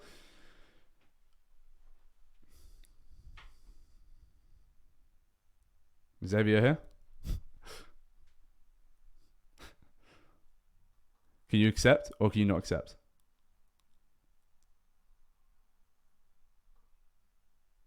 No? Cool. We're going to move on. Right. The man himself. We're going to invite Muheez to the stage. Yo. Hey, man. Oh, my voice. That was a voice crack. No one heard that. What's good, man? You good? I'm good. Good? You ready to drop? Can I turn on my camera? Oh, it's not letting me stream my camera. Stream? How's the webby been so far? How have I been doing up there? You've been an hour and a half, bro. You've been going too crazy, I man. know, It's been I good, know, man. bro. Good value, man. There's always something else, you know. It's like you explain one thing, and then it's like, oh, but that's really important. Um, you know, Yeah. so it's like Yeah, a lot of people sleep on the mindset stuff, but like it's actually so sleep on important. it, Like when you were sleep on saying it. that, Yeah, like when you were saying it was just like down like this. I had to go through that stuff, man, 100%, bro. yeah. So yeah, is there a way you can make me turn on my camera? Because it just doesn't let me for Is some that is that reason. is that uh I don't know why. is that the problem? I'm Yeah, really just really bad at focus on this person. Is that good or good.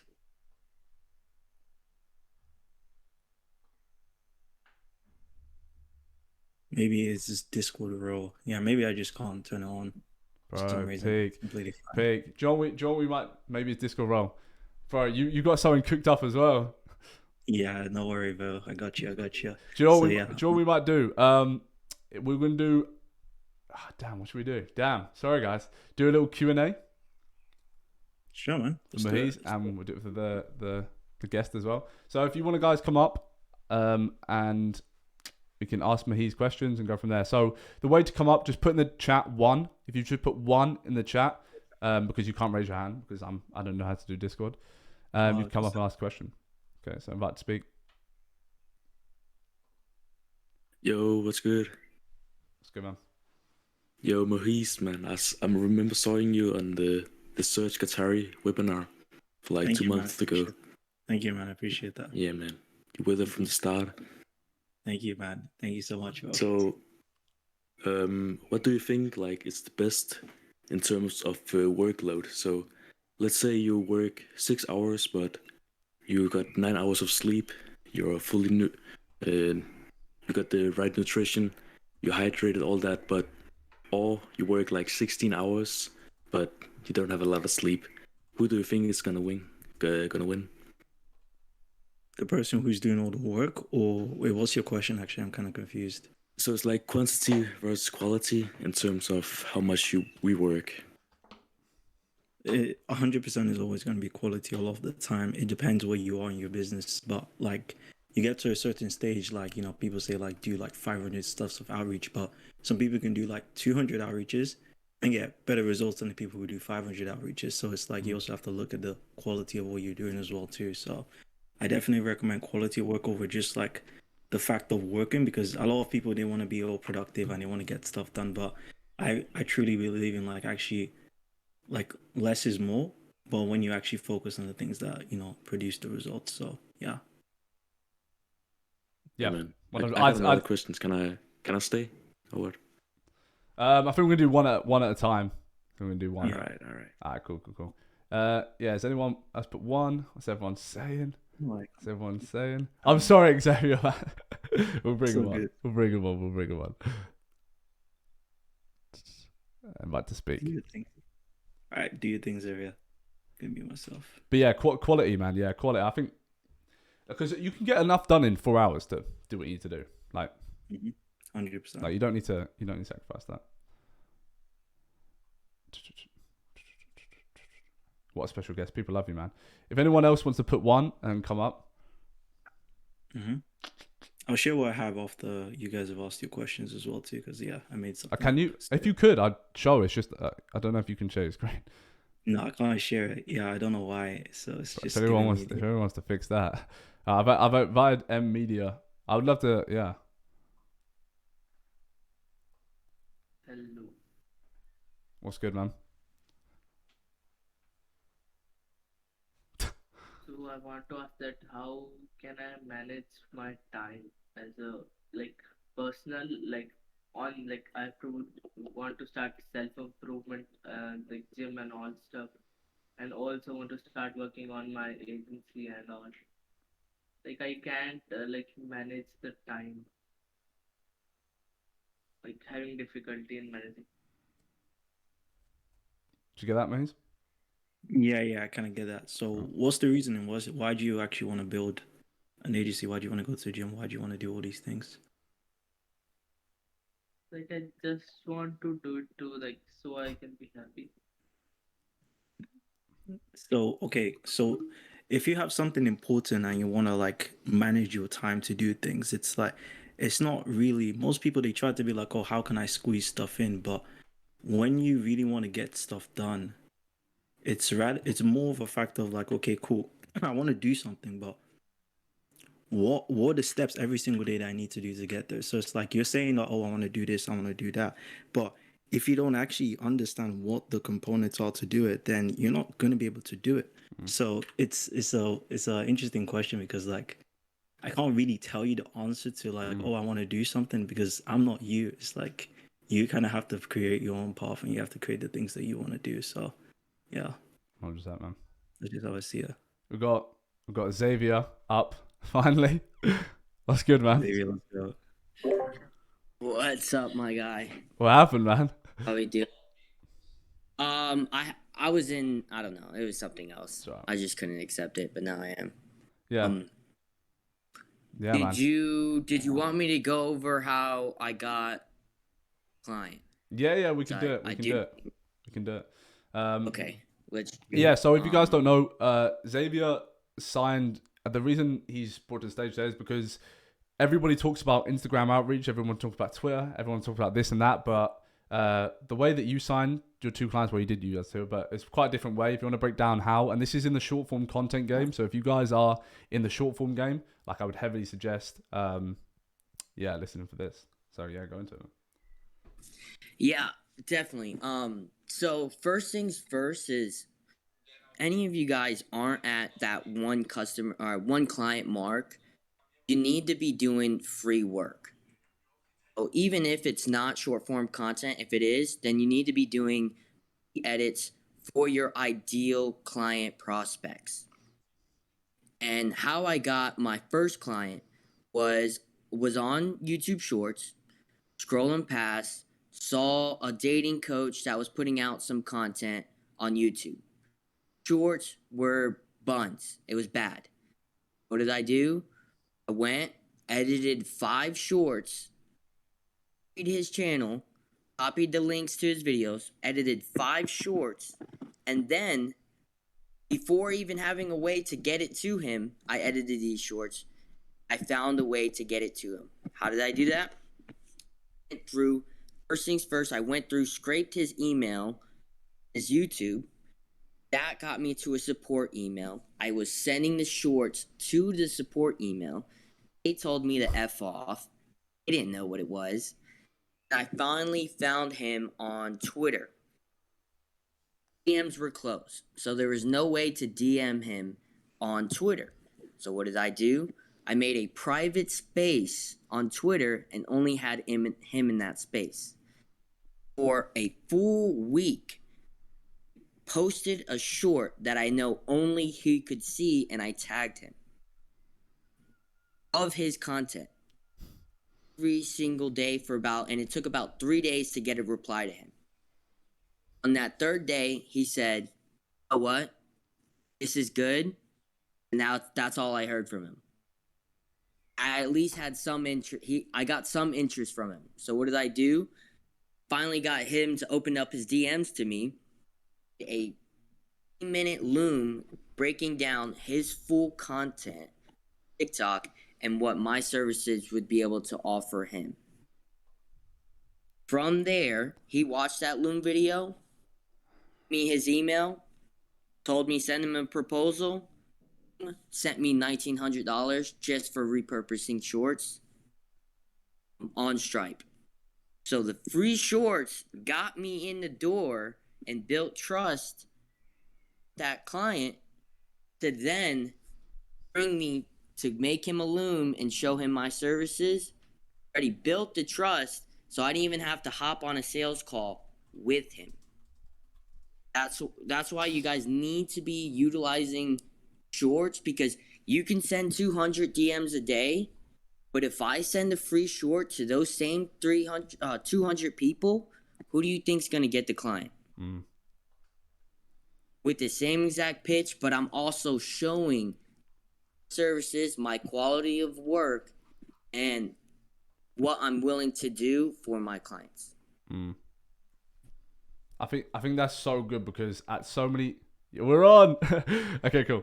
I think at so many points of that story, I just want to say, like so many people would have quit. You sent it to the fucking support email. They said no. And then you went on to this. They were ignoring you, but you kept going. And then you landed the client. You retained him for the second month as well, right? I believe. And for him, it's just repurposing shorts. Now, all I have to do is just talk to him a couple days a week, and my editor handles it all. I have him send in a Google Drive of his long form videos, and the editor does all the work. Yeah, 100%. But it's from just by having that like different style of outreach. You didn't listen to the people that just said, "Oh, if Instagram's not working, then don't do that." Like you just like support email blocked, but still end up getting a client. And then I want to go to your most recent client that you signed, and the kind of process behind acquiring her. Yeah, so my most recent client is a real estate agent. And but many of you may not know, I'm also a real estate agent. I stepped away, but I still hold my license. So I'm here at my brokerage, and I asked the broker if I can do a class for social media for realtors. And they were like, yeah, let's do it. We want all our agents to succeed. You can give a class, and they let me do a class to a bunch of realtors. So what I did, I put a presentation together. You could do the same either through Point or wherever, or wherever you need to do it. And then from there, I had all the brokers, all the other agents share this to other realtors in the county. And I'm doing a marketing class for realtors on social media. All realtors want to be famous on social media because, one, if they're famous, they're bringing in leads. I had about like 30 people in a class. What did I did? I gave a presentation breaking down the full blueprint, everything they need to do to be successful on social media and clients on social media as realtors. I gave them every little thing, the editing softwares, all of that. And then at the end, I gave them so much value that I was like, if you want me to do all of this for you, book a call through my website. And then that day, right after that class to about 30 realtors, I had about 3 interested, 2 probably were new realtors, weren't making any money. And then one of the realtors was doing about $15K a month, selling about 2 to 3 houses a month. And she told me, listen, I'm going to step up my game on social media. That presentation was so good that I'll work with you. I didn't even have to sell her. At first, I was just like, listen, we don't have to work. You can just start, I'll tell you what to do, and you start posting content. She goes, no, I want to pay you. Yeah. I do. I quoted her. Boom. Now we're working. Yeah, 100%. It was that free value I gave up front at the presentation. Yeah. And just not many people think about these different client acquisition methods that you can utilize, you can get together. Let's say, okay, for Xzavier's example, it was a real life presentation.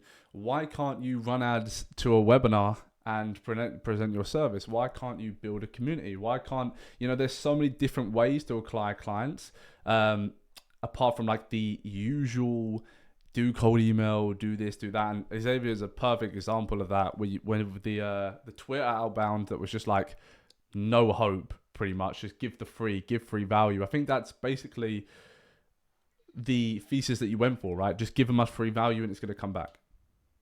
Yeah. And I'm still doing the same thing now. Like now I have my systems in place and a couple more editors now so I can start scaling.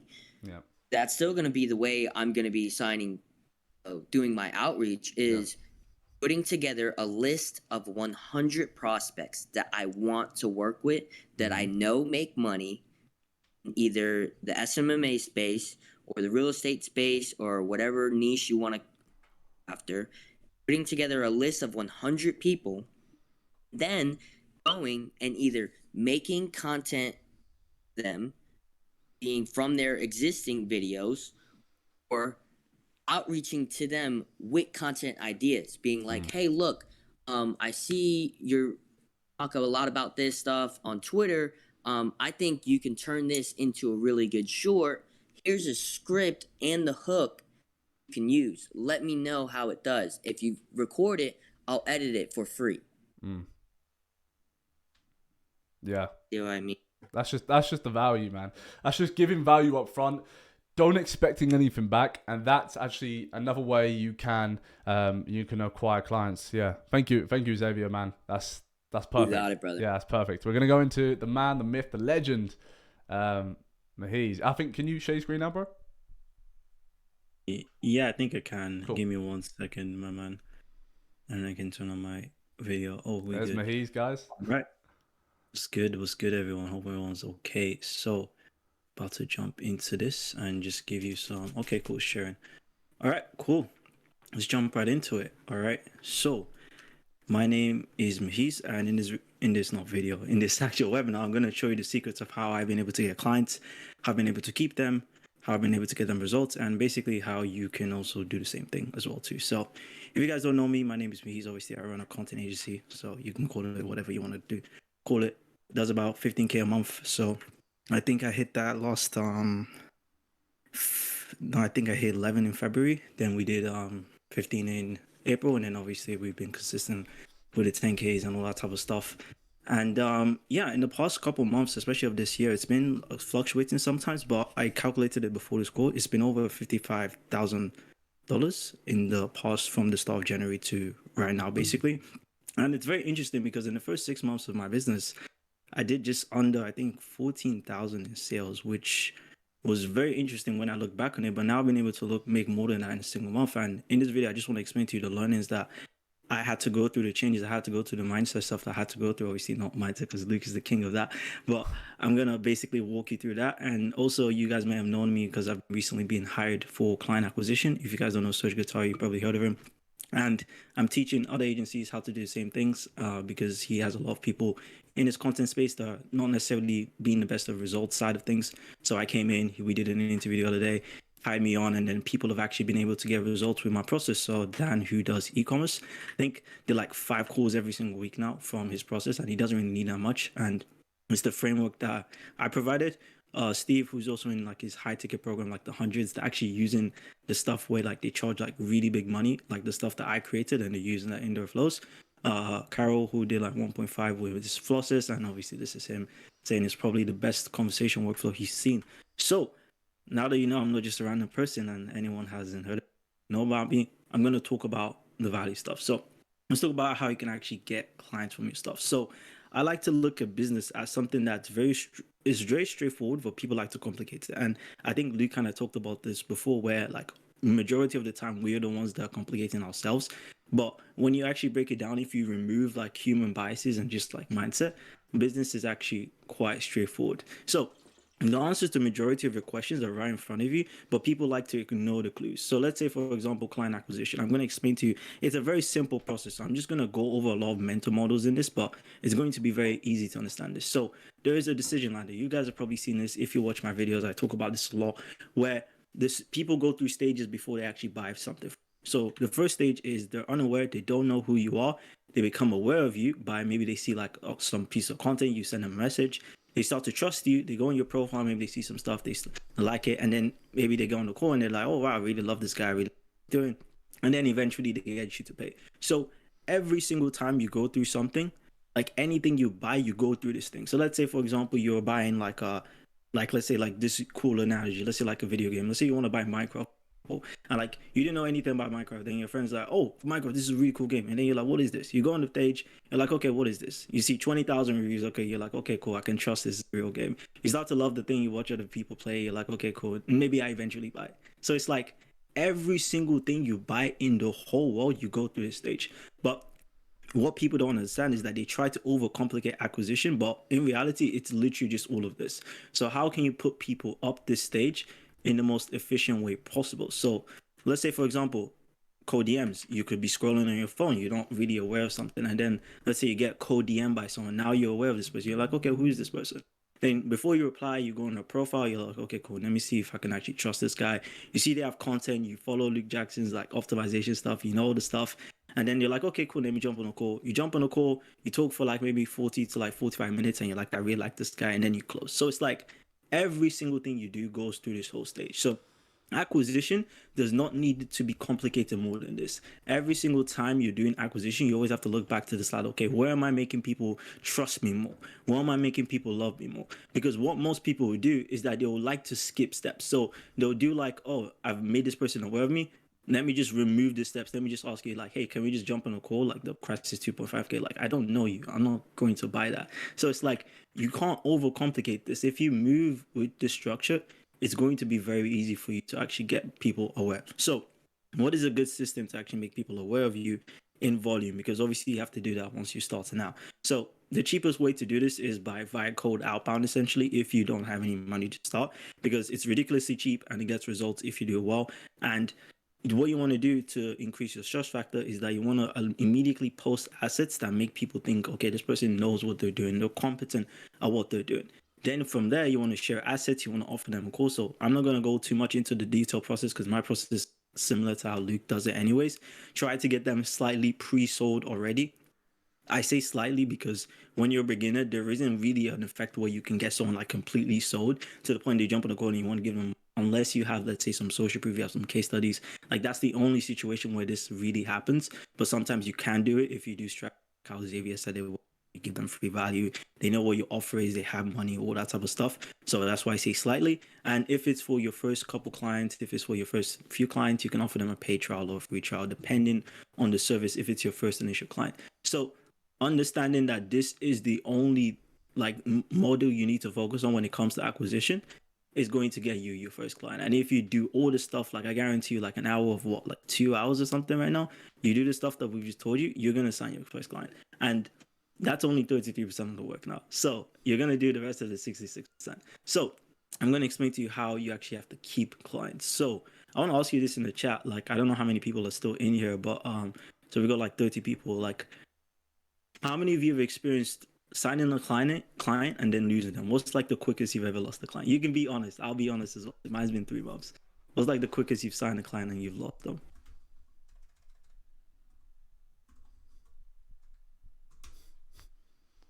2 months. Damn. Let's see what everyone's gonna see. 6 months, 21 days. Ooh, 6 months, 1 month, man. Damn. 1 month. 2 weeks. Had to refund also. It hurts, man. It hurts. It hurts. The quickest time you've lost a client, 11 months. Wow, man. You've been going crazy. Or 1 month. It's crazy, man. But yeah, no one's judging. We're all here to learn. So like my first ever client stayed with me for like 9 months when I was doing like something else before this. And then my first ever short form content client is actually still with me today. But the quickest I've lost a client, it's been like 3 months essentially. And until recently, I've been starting to think about, okay, cool, what's been able to keep these clients for longer? And what have I been doing that I have not been consciously aware? Because some of the times we do stuff that we're not really consciously aware of. So let's say, for example, you might not understand a lot about mindset. Some people they just have like the mindset of like, hey, I want to win, because they might not have been exposed to like different things. Like they might not have been around like, drugs, partying, all that type of stuff. So when you're like explaining to them, oh, you have to focus, you can't go out and stuff, they'll be like, this is normal to me. So it's like they're not consciously aware that what they're doing is like really cool. But obviously, I want to make you guys consciously aware of this because this is going to help you a lot. So I'm going to explain to you why clients leave and why people do this anytime you DM them. I can edit your 30 shorts per month. So clients leave when they feel like you are replaceable. So it's just like how a girl's going to leave you if she feels like she can do better. It's like there's nothing you can do if she feels like she's going to do better, man. That's a different topic. But essentially from there, the effect you want to have is that you want to get this feeling of being irreplaceable, and you have to consciously embed this process that I'm about to share with you to get the most result and get the people to stay with you longer. So what most people are is that they are basically, I don't know why providers, this is providers. So most people are service providers, which is completely fine. And what they do is that when they sign clients, they implement and they build a thing. So this is dangerous because what you do when you're like this is that you are very commoditized and replaceable. So it's like it depends on what you do. But like, let's say you're doing something very basic, like you're just editing shorts. Like, how many times have people said like, "Hey, this guy's doing it for cheap. I'm gonna like go somewhere else." So it's like it's painful, it sucks, but like this is the bracket you're in. You want to be in a situation where you're kind of like this. You want to kind of almost be the educator to your client, where you sign someone, you give them so much value, you give them so much knowledge, and then again, most people are already doing this, but they're not consciously aware of it, where you're giving them so much value, you're showing them the bigger picture, you're implementing the thing, and you're building the thing, and you're teaching them how you're doing the stuff, and you're keeping them in the loop of how everything works. So for example, I'll give you an example for the clients that will leave. The clients that like I signed that left in like, let's say 3 months, some of them were doing like crazy big revenue numbers. The client I had that was doing like around 80K left within like 3 months. I felt like when I was working with him that almost like it felt like he was the one coaching me. He would be like, "Hey, like this isn't how it works. This isn't how it works." So it's like what's end up happening is that you've embedded in this person's head that I kind of understand stuff more than you do, so why do I kind of need you? So it's like you might not be aware of this, but this is how most clients feel, where they they work with someone and then they feel like they're the ones that are actually trying to educate the actual service provider, not the other way around. So it's like it's just the same thing in real life. It's like you're not going to go into school and be like and go to your teacher, your science teacher, and be like, "Damn, I don't think you're really that smart. I'm gonna leave." It's like, no, he's teaching you. It's like you don't know shit if he's not teaching you. So it's the same thing in business. Like you have to kind of be the teacher. You have to be the educator. So for example, what that means in practical, let's say a client comes up to you and they're like, let's say for example, they come up to you and they're like, "Hey, I saw that this video said that if you put numbers in your reels, it performs better. Is there a reason why?" Most agency owners would be like, "Oh, that's kind of true. I'll implement that for you next show." So it's like they came to information. They didn't understand it. They're like, "Hey, is that true?" You're like, "Oh, yeah, that's true. I'll implement it for you so we can get better views." So it's like you keep doing that enough times, you keep doing that. Eventually, your client is going to feel like they're the ones actually educating you on the process. What an actual good service provider would do if they get to that situation is they'll be like, "Yeah, the reason why this happens is because when you have numbers on the call, when you have numbers in the videos, actually present something so people think about it more so they stay longer. What we could do is if we could add that in your videos already. I was actually make a strategy going over how this process works. Would you like to see?" And they're like, "Yeah, sure. Let me learn more about it." So it's like most people would just be like, "Yeah, sure." They'll be yes people. They'll be like, "Yeah, I want to do this. Yeah, yeah, yeah, yeah, yeah." But what you're actually doing is that you think to yourself, "Oh, I'm making this client happy. I'm doing everything for them." But in reality, they feel like you're just a helper. You're just the person facilitating their success rather than being the person that they come to for success. Like they need you for success. The best clients that I've been working with are the clients that don't really, and this might be a bad, but they don't know really a lot of shit about like what we're doing. But because they want to learn, I educate them. I show them looms. I show them content. So they consciously embed it in their head that, damn, this person is the guy. Like I can't leave this person because I'm not going to know anything. And obviously you have to get them good results and stuff like that. But assuming you can do that, implement this in your business, implement this in your strategies, and I promise you're not going to have a training problem if you do it correctly. Was that sauce? Right. What do you think, guys? Right, you just solved everyone's problem, man. That's huge, man. It's huge. So true. All right. So yeah, I still got some more. This is the last one. So yeah, let's jump into it, man. I'm glad everyone likes it. All right, cool. See it. Yes, sir. Most people, they subconsciously do it. But yeah, now you're aware of it, so you have to start implementing it more. So yeah, I want to talk about something where most people talk about like I want to get more clients and stuff. So I want you guys to ask yourself this. I want to get more clients, cool. Do you have a good handful of case studies? Do you have happy client testimonials? Do you have clients that maybe have referred you to other people? Do your clients stay longer with you than 2 months? And how many times have you refunded your clients in the past year?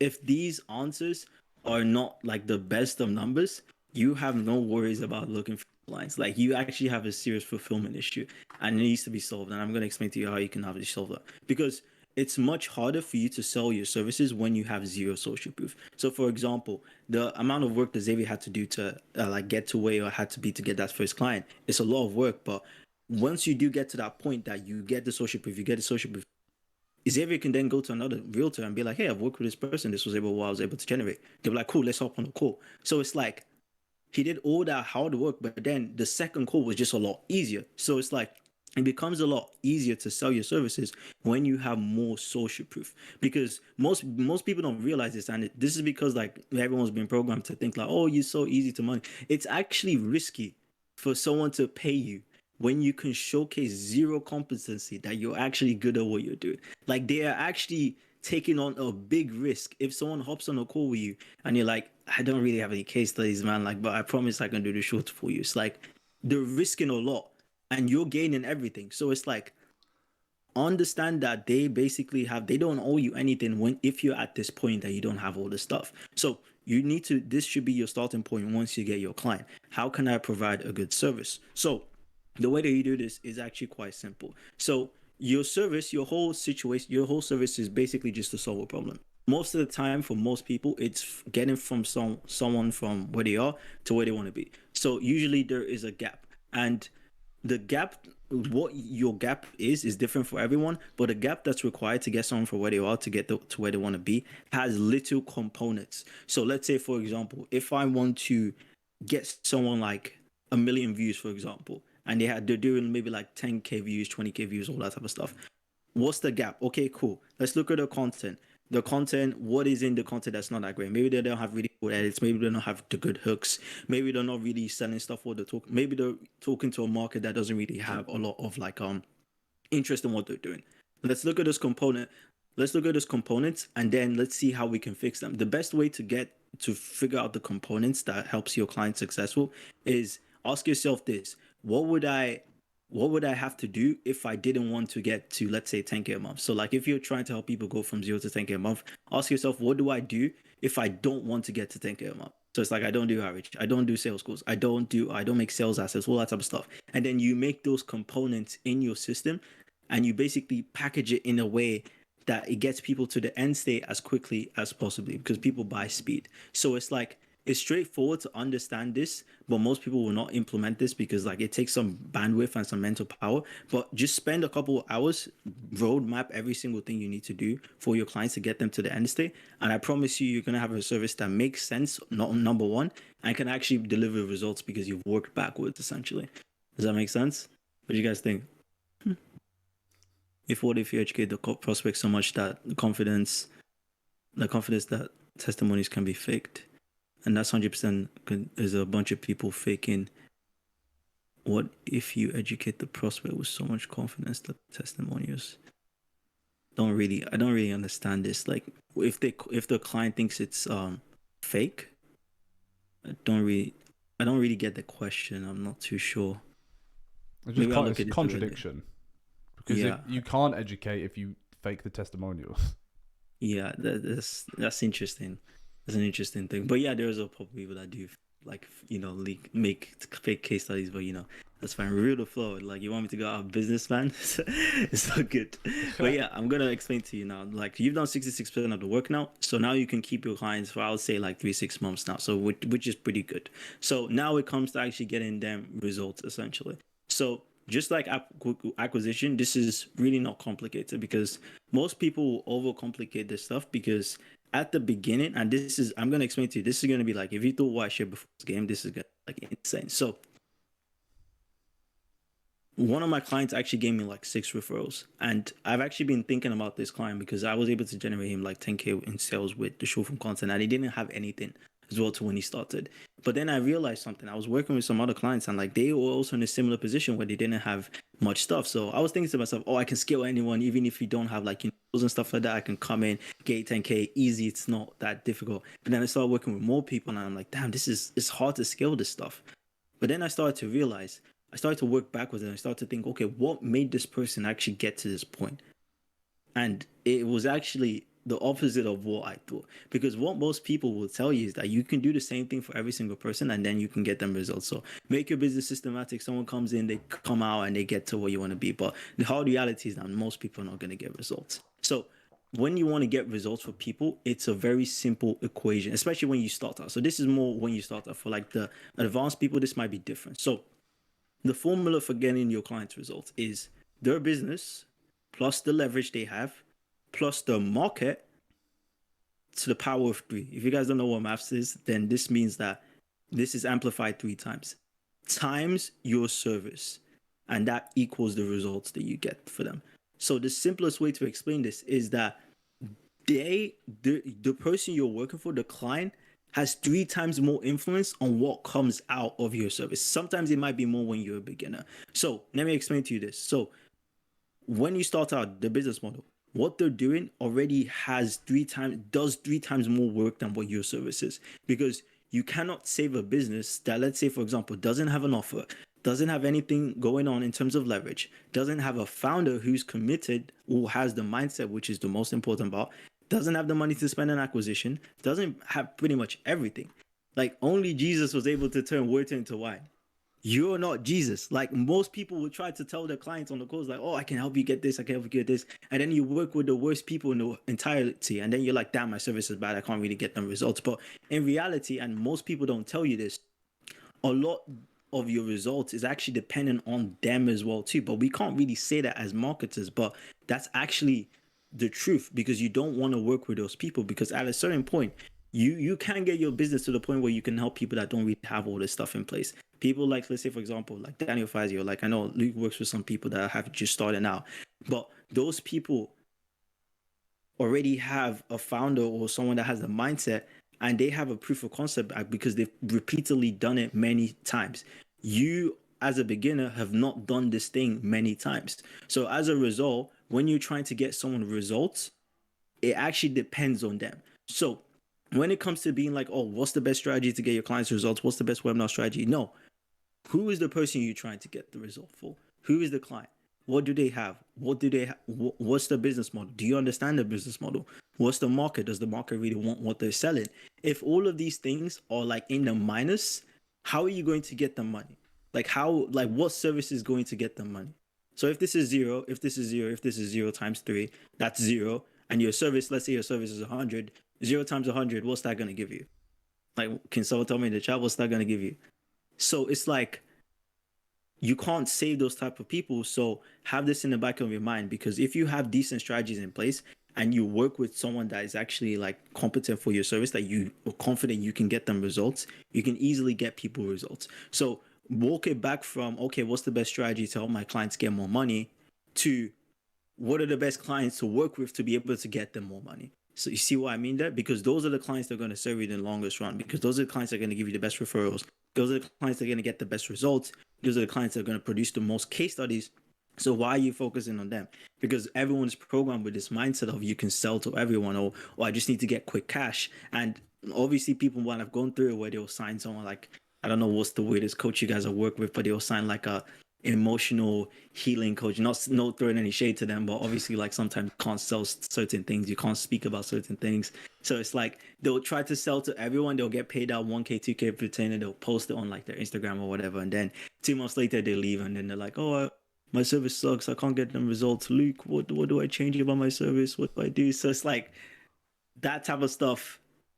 That's the reason why you can't get people results. So that was the game I wanted to share today. And just to leave a little note with you, the best client acquisition strategy is to actually have an amazing service. So if you guys haven't heard about me, I'm glad that I was able to share this. If you want to hit me up on Discord, I usually respond. My Instagram is that. And yeah, I'm glad I was able to share this stuff, man. What do you guys think? This is why I've brung Muheez on, guys. This is why I had to get him on this call. That was fine, man. I appreciate that. That was absolutely unbelievable. Let's go. That was so good how you focused on service delivery as well. Like, damn. Yeah. Everyone's loving it. Killed it. Fire. Show Muheez some love, guys. Show Muheez some love. I'm trying to be like you. Thank you, man. Let's go. Thank you, guys. I'm glad you guys like got some value with this. This was good. So yeah. Nice. I'm sure there's another guest that has, but does anyone have any questions for me before is the guest still coming on, Luke? I think I'm not sure. Hold it for a bit. Wait, questions for Muheez? Everyone come on. Oh, good. Type your questions in the chat. What if you already signed a guy who isn't good with the content? Do you consult them on how to make better videos? If they're the coachable type of person, yes, you can consult them. But then it all comes down to the person who you actually like speaking to. It's like, if they're not good on camera, they're not good on camera. You're not going to change who they are in like an hour call. So it's like, see what you got to do. Yeah. How to line clients with no testimonials. I want 1 point. If a client asks for process, educate them 100% that we don't know anything of the there's a bunch of people who don't know shit about delivering results. Yeah, 100%. So it's like, yeah, if people have confidence in you, obviously, like, they'll still sign with you anyways. But what I'm trying to say is that, like, even when they still a risk on them. So like acknowledge the fact that people are taking a gamble with someone that hasn't really done anything, and just be grateful for the fact, because a lot of people they'll work with someone and like they won't actually be grateful that, damn, I just went on a call with nothing and this guy decided to still pay me money. Like that's powerful. And like most people never get in that situation. So like you have to be grateful for that stuff, man. 100%. What's the best way to start? Yeah. What are you saying? I think the guest is ready. Guys, if you want to, go add Muheez on everything. Make sure he's got a diversified audience. Go add Muheez on everything. Thank you, Muheez, man. I appreciate that. No problem, man. I'll let you take it away. Let's see some sauce. Cool, right, man. take care. Thank you, man. I appreciate you. Okay, cool. So I've brought the absolutely... Bro, he's absolutely killed it. Oh, jeez. Cool. So I've got another, guest on today. We're just bringing everyone on. So I'm inviting to the stage Nick Lauer. You guys probably already guessed it. How you doing, man? Good, brother. Just trying to figure out how to show my screen. Yeah, one sec. I can sort that for you. 1 second. Yeah, a lot of you guessed it. If I make you a mod. This was a long call, bro. Bro, I know. I apologize. We went hard. You should be able to now, Nick. Okay, hold up. Let's see. Boom. There we go. What up, guys? What's good? Yeah, this was I apologize for everyone. Thought this could be a bit short. We had me, Muheez, Xzavier. Now we've got Nick. What the fuck? Cool. So guys, just again, if you want to come up, obviously you guys know Nick. So if you guys want to come up, put 1 in the chat, and I'll bring you up for your Q&A. And I've seen this dude. Yeah, you probably have. Bro, I have some of my editors in this call as well. That's insane. Really? Yeah. The king of Nashville. Man. I've invited someone up.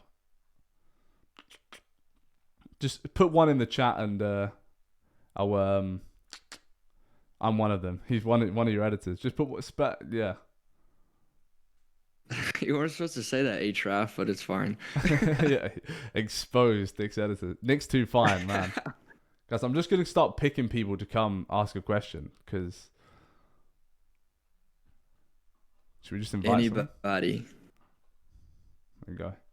How you feeling? Is this like? Did you have other things planned, but this went on for a little bit too long?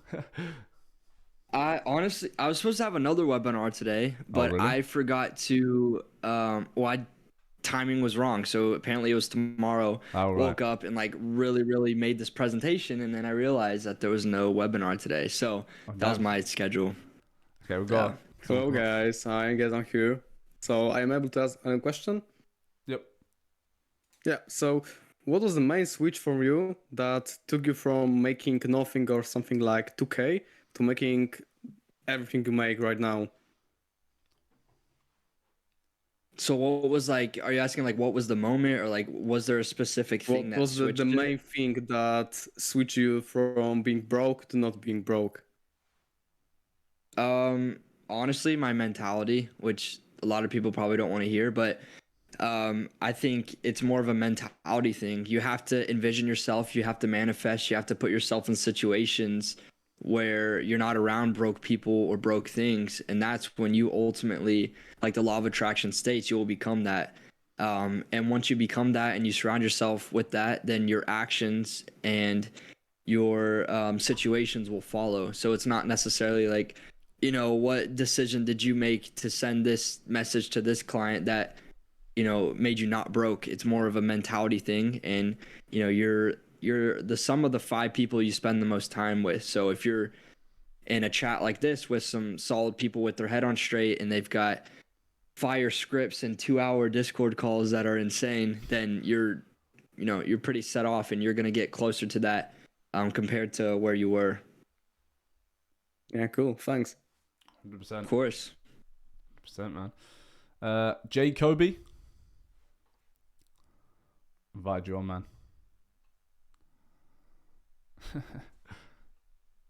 Hello, people of the world. Yo, What what's up? How are we all? Good. Doing well, man. Literally just landed a client as we speak, lad. I'm well happy. But anyway, Wait, you just landed a client?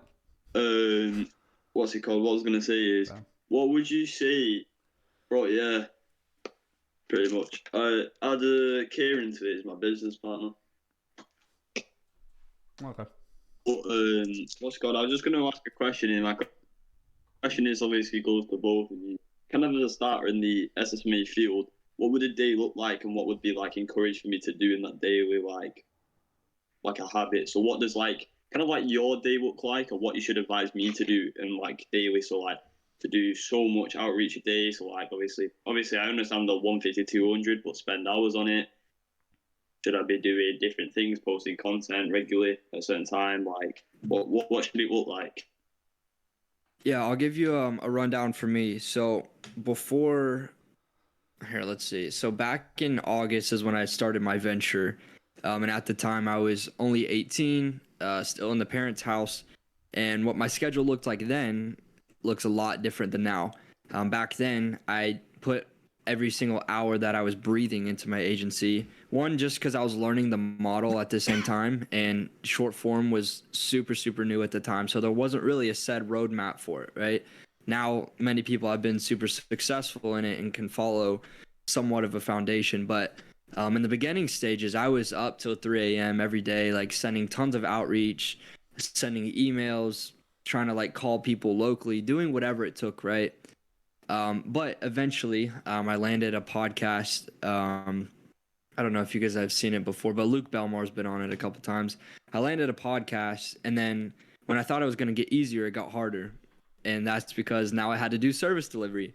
So now I was putting in even more hours, especially mentally. And at the time, I was editing all the content just because I had a huge background in editing and content, and I didn't trust anyone with my content at the time, and there wasn't really like a short form editor thing. Like that just wasn't a thing. Now I get like 50 DMs a week. So back then I was putting in tons and tons tons and tons of work every single hour, doing 2 videos a day, posting on 3 different platforms. Then I landed 3 more clients, and I was like, okay, this is a lot. So eventually, I built out my team, built out an editing team. Shout out Hraf, he's one of my solid editors here in the call. And it started to get easier. So now it's at a point for me, at least, where I don't really necessarily work in it. I work on the agency. So my day-to-day now is, wake up, protect your mornings, don't touch your phone. I'm very spiritual, so I pray, meditate, all that good stuff. Make sure my head's straight, and then eventually I'll probably venture into smaller things like emails, DMs. I like to check, YouTube analytics, stuff like that. And then if there's a meeting or whatnot, then I start doing that. And then start, trying to think. It just depends because there's not a lot right now. Like my agency just runs for itself essentially. But with where you're at right now, I mean, I would recommend, wake up at a decent time, protect your mornings. I don't know if you fast in the mornings. I fast in the mornings because I can't stand breakfast just because it just takes my mind off of everything. And now I'm just thinking of other things. And then knock out what really needs to be done. And then, time block, do 90-minute splits. So that means do 90 minutes of outreach unless you've got a VA doing it, or 90 minutes of personal brand ideation for your content or for your branding, whatever it may be. Keep doing 90-minute splits, take a break in between each, and just make sure that you have a said list. This is super important for anyone listening. Make sure you have a said list of what you want to do every day, and your only goal for that day is to knock out that list. It is not to complain that you have more things to do. It's not to think of what you have to do tomorrow. It's what you have to do today. And once you knock that out for the day, then you're good. You're done. And that's all you need to do. Because if you're thinking about tomorrow, then you're never going to feel successful or fulfilled at the end of the day. And then you're going to wake up the next day in like a super big rut. So that's my biggest advice and kind of like a rundown of where I was and where I am now. It's fire, man. Fair enough. What are you, Luke? Yeah, I mean, at the start, it's never going to be... I think have an understanding that no matter what you hear online about, you can make money really quickly, your journeys can be really quick, especially when you're starting an entrepreneurship in general. Understand that it's going to take a little while. You're going to have to compound some habits. Everybody started doing so much stuff, and you're spamming outreach, and it's 3 a.m. and all this. But I think Nick's advice is super good. Have like on your wall, on a paper, okay, we need to do this much outreach. We need to watch this video. We need to revise this. We need to build this system. We need to build this onboarding form, and just have it as your kind of dedicated thing. Like there's two of you, and I know how working in business with two people works. Accountability is everything. You two should, but for example, myself and Harvey, when we were waking up at like the proper scale, like when we went from like 0, like broke to 10, was 5:30 a.m., 6 a.m. every single day. And we'd have to text each other. Like, I'm up, I'm doing it. And we did that every single day for like months, right? But the only reason why we done that is because the accountability. Like you felt like an idiot if you didn't. Like you just felt like you're letting the other person down. So you can implement that as well. But have the task you need to do. Make sure you compound it every single day, and within 6 months, 5 months, there's no reason why you can't be successful, even earlier than that.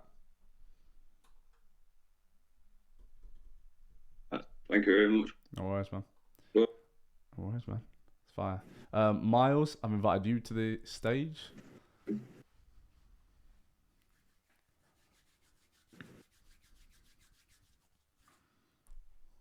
If he's here. Facts leverage is the king. Yeah, 100%. You just got. It's never going to be easy, man. But you just got. It's every day or no day. Especially at the start, because you don't know anything. And it's your first experience actually working hard. Like most people, like I didn't know what hard work was. Yeah, I'll get Luca up because I think.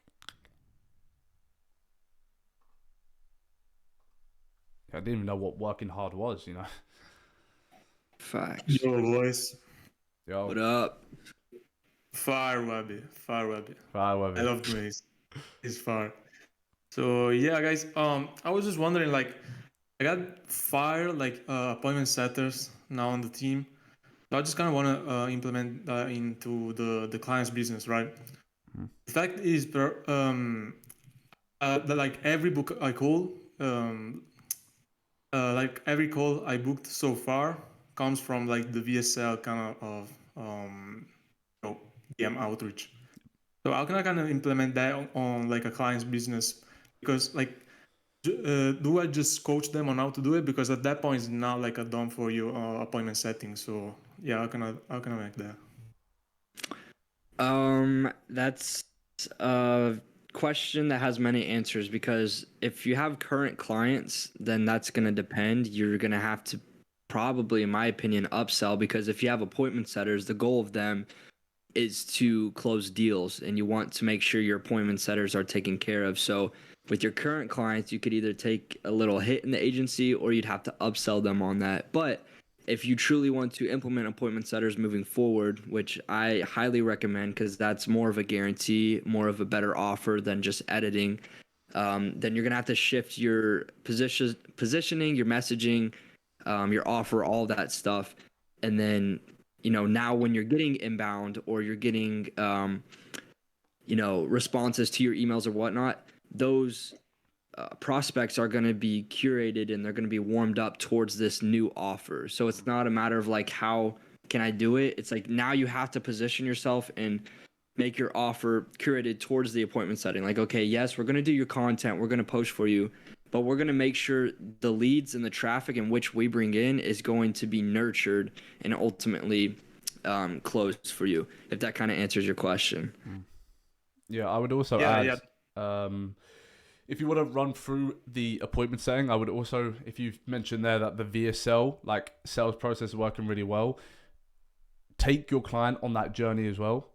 Consult them on the VSL, build out for them, but also have the appointments in their business done for you. You can train them, etc., place them in the business, but also consult your client and make sure that they're actually running their sales process well as well. Because if you just have an appointment set for your client and they're just smashing outreach, you can't see that and you can't guarantee the results. And I think it's a really, really good thing to add with the content, because like Nick said, you're going to nurture the leads.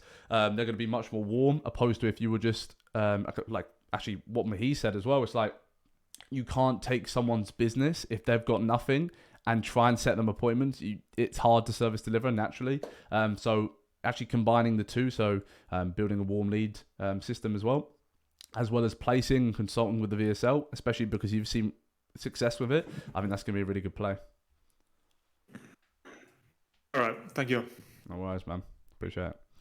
I'm going to invite Miles to the stage. You said your mic was fixed now. There you go. Yo, can you hear me now? Yep, you good? Yes, sir. Yeah, just wanted to say I appreciate you guys doing this. It's all right, man. No worries. Really. I know you talked about this a bit already, Luke, but there's a question for Nick. What was your experience like building your team, and do you have any tips? Because I feel like I'm at that place now where I need to start outsourcing some work. Yeah. So I don't know if I've ever talked about it on any social media platform, but I actually have a business partner in the short form empire. I've never really talked about it. But he does more of what I say is like systems and operations and what I call the nasty client communication. So if there's an issue or whatever, and how I went about with him was I actually started building the agency myself. And then I eventually brought him on. He has a crazy background. He's lived with Jake Paul. He built his business, boxing career, all this stuff. So he already had that. So in that regards, I had just had a good network that I could build. But from an editing standpoint, I know that's a big question for people with short form agencies is how do I build an editing team? Well, I mean, you can literally go on Instagram right now and type in content editor, short form editor, and find plenty of them. Or I know Harvey made a video. You can go to Upwork and make specific listings. So you need an editing team. I mean, Luke talked about appointment setters. So I'm sure you got all the sauce on how to, vet them, build a team with that. VAs are fairly simple. I'm trying to think what else for a short form team. I mean, it's really that simple. It's just you, your editing team, VAs if you need it, and appointment setters. And you can find all of this on Upwork or just searching or even sending out a tweet. I did a tweet the other day because I'm starting another agency, which I'm going to document the whole process.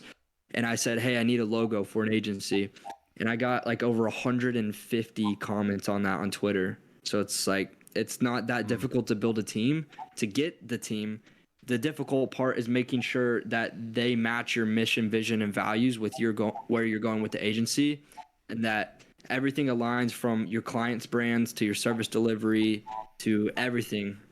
So the biggest thing is just making sure that it aligns with where you're going and it aligns with where you're going with your clients as well. Yeah, man, that's brilliant. Thank you. Yep, of course. And I appreciate you too, Miles. He gives a lot of support on my stuff, so I really appreciate that. Yeah, same actually. Miles always drops a little nice comment, so I appreciate that.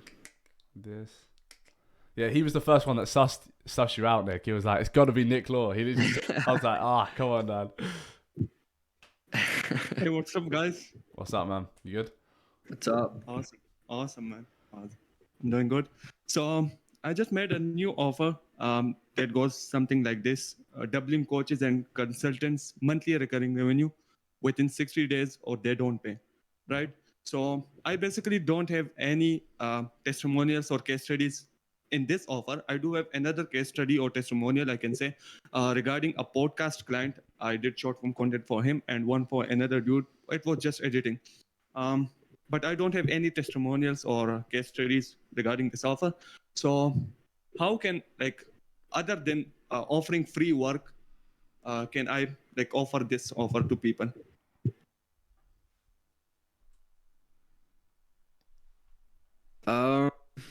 What's the question again? That was kind of a lot. Oh, okay, let me repeat it. Sorry. So I just made a new offer, doubling the monthly recurring revenue of coaches and consultants, right? But I do not have any testimonials or case studies regarding this offer.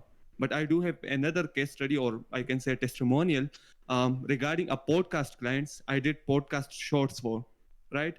But I do not have testimonials for this offer, which I did, which I told you about. So how can I place this offer, and how can I DM people without offering them free work? I think Muheez was desperate to get on to answer this question. I don't know whether he wanted to ask a question or ask it, but I think your man is here.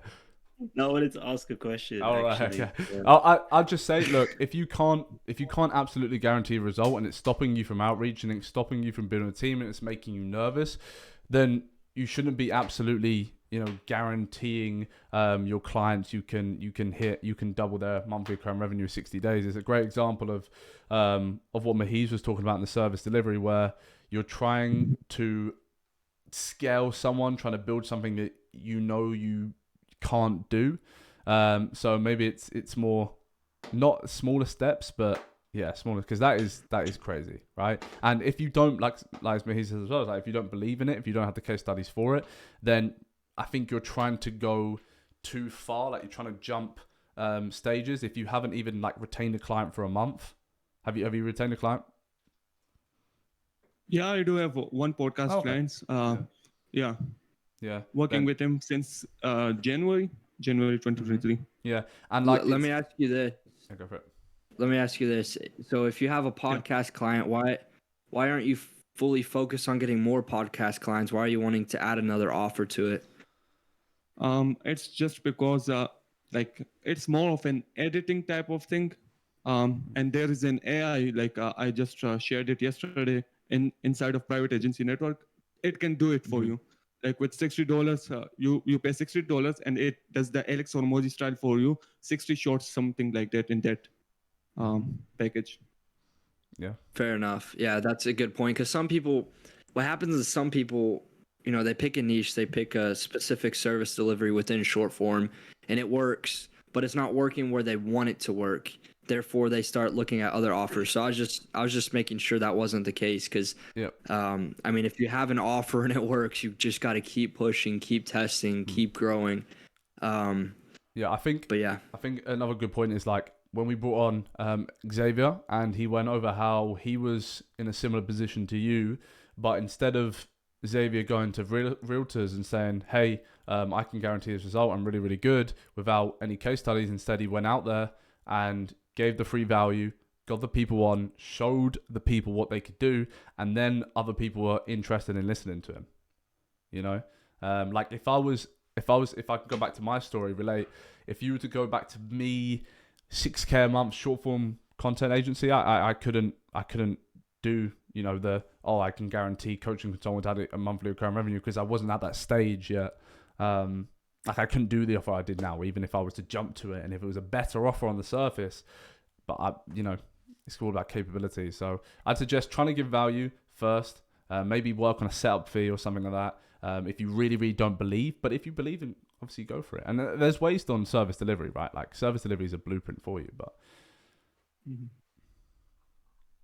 So I do believe like I'm capable of doing that, but it's just that I do not have any testimonials. And I have seen a couple of people like on their landing pages or websites, they say like we will work on pay-per result basis.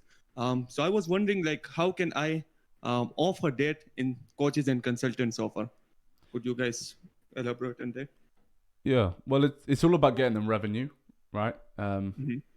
It's all about increasing their revenue. So whether this is for appointment setting, whether this is through content that converts into webinars, whether just conversion mechanisms, right? Because if it's going to be based off revenue, then you need to scale their business. Ways to kind of put that together is obviously a community offer. Running ads for them as well. There's many ways you can do it.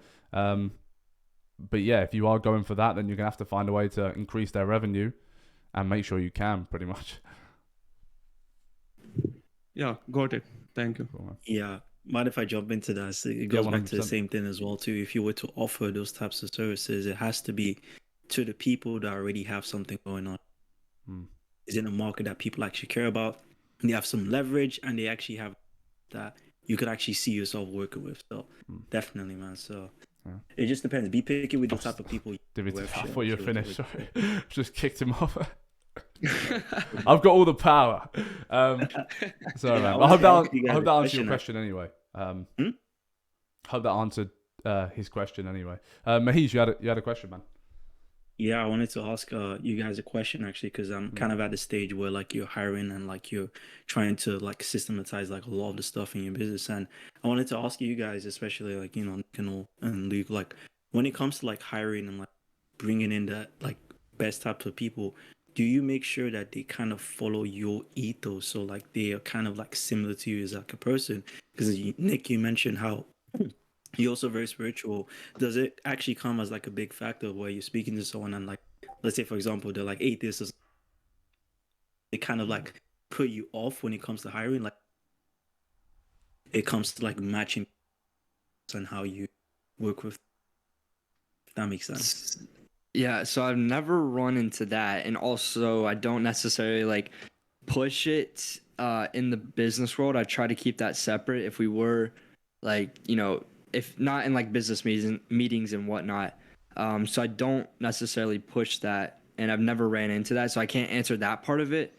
But I will say I've hired and fired people within the same hour multiple times, whether it was editors or VAs or appointment setters. I've done it, and I don't mind doing it because I got to make sure my agency's running and running the way it should. And I've had people come back begging on their knees, "I'm sorry I failed." And I'm like, "I'm sorry you failed too, but you failed, and I can't have that right now in the agency." So, I mean, it depends on how strict and how aligned you want them to be, but the more everyone is aligned, the more the wheels will turn, the client's wheels will turn, everything will run together, and you guys will all get towards the same goal. Because if, your editor, wants to edit his own style or whatever, and you're like, "No, we got to do this," and they're not doing them, that obviously creates a lot of tension and a lot of turmoil and delay that you don't need. So, I mean, honestly, you can be as strict as I have been or not, but you just got to set the hammer, set the standards. I mean, it's like a relationship, right? You have certain standards for someone, you have certain expectations, and if they don't necessarily meet that, or they're not willing to grow with you or build with you, then it doesn't really make sense, right? Yeah. I'd say there's two sides to it, right? I think there's certain roles in your agency, and I think this is where you are now. So it's good that you asked the question. I think you have the roles such as editors, appointment setters, these kind of roles where it doesn't really matter too much as long as they just do the task. But when you start getting to the stuff like COOs and onboarding guys, that's when they have to be with you, right? Closers as well. I'd say closers as well. When you get obviously getting to that phase, those type of team members need to be in your coaching style. So for example, for me, I think I have a really weird coaching style. I like it like, this is what you need to do. No, do you understand? Yes, I understand. No. Do you understand? So I think for those type of guys, is that the type of guys you're thinking of hiring and stuff now? Because I think personally for appointment setters and stuff, it's like they're going to be what they're going to be. Appointment setters, editors. But when you actually talk about like management, right? When people are actually in the company, like they're like, for example, onboarding, closing and stuff, just like management, fulfillment, I think they need to be very, very specific, in my opinion. Speak great English, etc. But yeah. When it comes to that stuff, I make sure they're very driven. They have some type of background, and that they're okay with failing, but they know that they're going to grow from it. Because I personally do not believe in failure. Because if you learn from something, then how is failure actually a thing, right? So when it comes to those type of people, I make sure they're driven. I make sure they're willing to grow, and ultimately just going to help each other grow. Everyone in the team, it's not all about them. We're all on the same level, including me. I'm on the same level as my VA, from a person standpoint, not from a position, but from a person. We're all on the same level, and as long as we all treat each other at the same level and we all push each other, then we're good. And I just make sure everyone aligns to that. 100%. That was a good answer, man. Appreciate that. Thank you. I think we're gonna take the last question. It's been a long webinar. So if anyone wants to come up with man. So the last question, and then go from there. It's been a long one. Oh, sorry, Arthur, man. I have to just prioritize. Xzavier.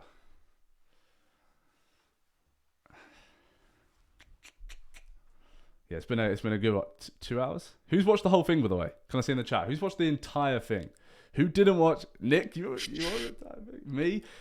When everyone... Because I didn't know when my time was. Yeah. Bro, my phone was ran out of charge. I'm like, fuck, I'm not going to be able to. But yeah, that was... Yeah. Obviously, you guys done well because, Tate's emergency meeting must have been quite attractive towards you guys. You know, so but it's good that you stayed, you invested into your growth, and went from there. I'm gonna bring on Braden here. Obviously, we'll watch a bit of the emergency meeting back, but you know, this Webby is actually fire. Fuck. Yeah, so I brought Braden on. If you want to come on. Did he just leave? Man, it was his time to shine. He left. Wasn't me telling my mum I got to be back for the webinar. Apparently, some guy rushed home for the Webby. Some guy rushed home. That's dedication right there. I'll bring on Artem. He's been asking to get on. This guy. That is dedication. I hope all of you have watched the full thing. Haven't obviously received insane value from this. Artem's left as well, guys. I've invited 3 of you, and I'm just gonna invite. I'm gonna call. Should I call someone out? While we wait for someone, do you want me to show you the view that you were talking about yesterday? Yeah, go for it, man. Show everyone. Okay, I'll show everyone. you. This is exclusive. This is. All right, you guys ready? You guys ready? Actually, I gotta make sure I angle it the right way so they can't see what's right next to me. All right, here you go. This is what you get if you hustle, guys. It's very bright. Damn. Hold on, let me move it over. There you go. This is what hard work gets. America.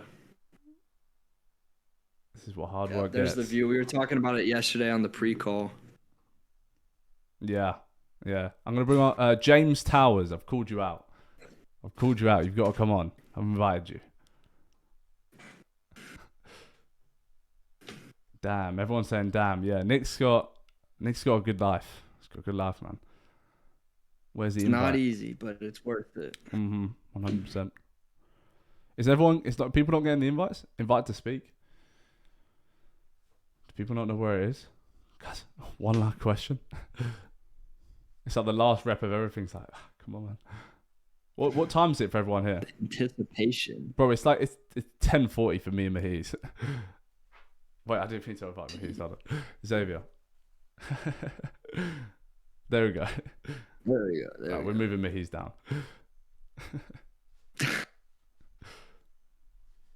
Love you, man. Xzavier, what's good, bro?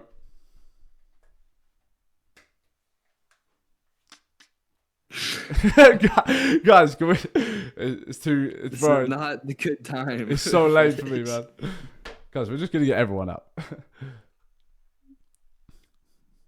Xzavier? God, right, we're gonna have to get someone. We need to do this last question. No one's leaving until this last question's answered. Sal, who wants it? Can't hear you. Yeah, we can't hear you. Is that, bro? Some of them just know. Why are you guys nervous? If you can't do this, you definitely can't build a personal brand. You definitely can't build a personal brand if you can't do this. Jesus. Bro, how do you see the invites? I don't know, to be fair. Wait, if they've got their hand up, can you not tap on them? Yeah, I don't really know how to use Discord, so they pop up apparently. I see. Okay, we might have to wrap up there. Dang. Okay, ask it in the chat at least. We'll get one in the chat. That way. You got any questions? But you lot ain't getting invites. Alright, let's invite Artem one more time.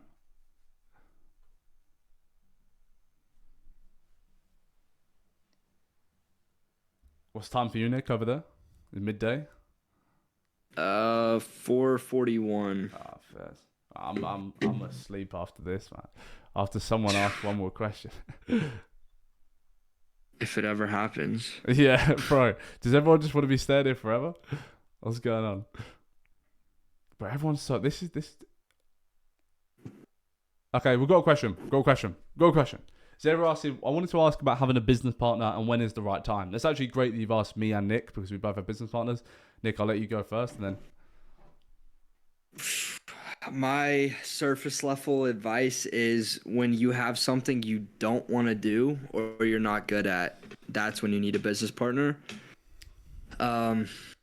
to be fair, for an agency, especially a short form model, you don't necessarily need like a business partner. It's not a necessary thing, but from an accountability and just working together standpoint, it's super, super nice. Because I've done it without and with a partner. You can be like, hey, Nick, can you do this for me real quick? And they're like, yep, done. It's pretty much like having an assistant in some areas, but when it's the right time, At the start. that's a very broad question. Yeah. I'd say, and my take on it is, I'd say 92% of the time, never have a business partner, in my opinion. Not because I have a negative experience. I have extremely positive experience. Absolutely love it. Couldn't imagine doing it without Harvey. Absolutely love it completely. I just don't think, like, for example, when people say, like myself and Harvey, right? I've known each other since we were 12, 13 years old. We've tried 7 businesses together. It was never going to happen without us two, right? It was always us two. I'd never want it any other way. But a lot of people trying to get business partners online, people they hardly know. I absolutely know Harvey's work ethic through and through. He cannot let me down. Unless you absolutely trust the person, it's about trust. You have to analyze the 6 months time, right? 12 months. You two are going to be sharing a bank account together. You two are on company payroll together. You two are set up and have to go through the limited company process. You have to think about these things before just, I get a partner because it's nice and accountability, right? Me and Harvey obviously thought about all of these things like, okay, we need this much, how payroll, set up, all of this stuff. So you have to understand that this plays a role. So unless you have like a unique situation where you and your best friend are best friends and you can see each other living together forever, like, or whatever, and this is the business you're going to scale, and you've talked about what's going to happen when we're making this much, because if you're young as well, you have to make sure the other person's willing to do things like drop out of college. So in our situation, I had to make the big decision to drop out of college because I was 18, I was allowed, and I had had to make that decision. Harvey couldn't. You have to be able to, your bond has to be that strong to do those sacrifices. That's what I'd say. 100%. Yeah. Well, I appreciate all of you guys coming on. That was an absolute fire webinar. I appreciate that. That went much better than I expected. The guests were absolutely fire. Nick, thank you for coming on, man. Thank you for giving everyone. Appreciate the I'm going to invite Muheez up here just to say his goodbye as well. Very quickly. Appreciate you guys having me on. Appreciate it was man. fire. Yeah, it's absolutely fire. Xzavier as well. Thank you, although we can't hear you. And yeah, take all that knowledge. It'll be on YouTube soon. And yeah, I appreciate you guys. Have a good one, and I'll talk to you soon. Thank you. See ya.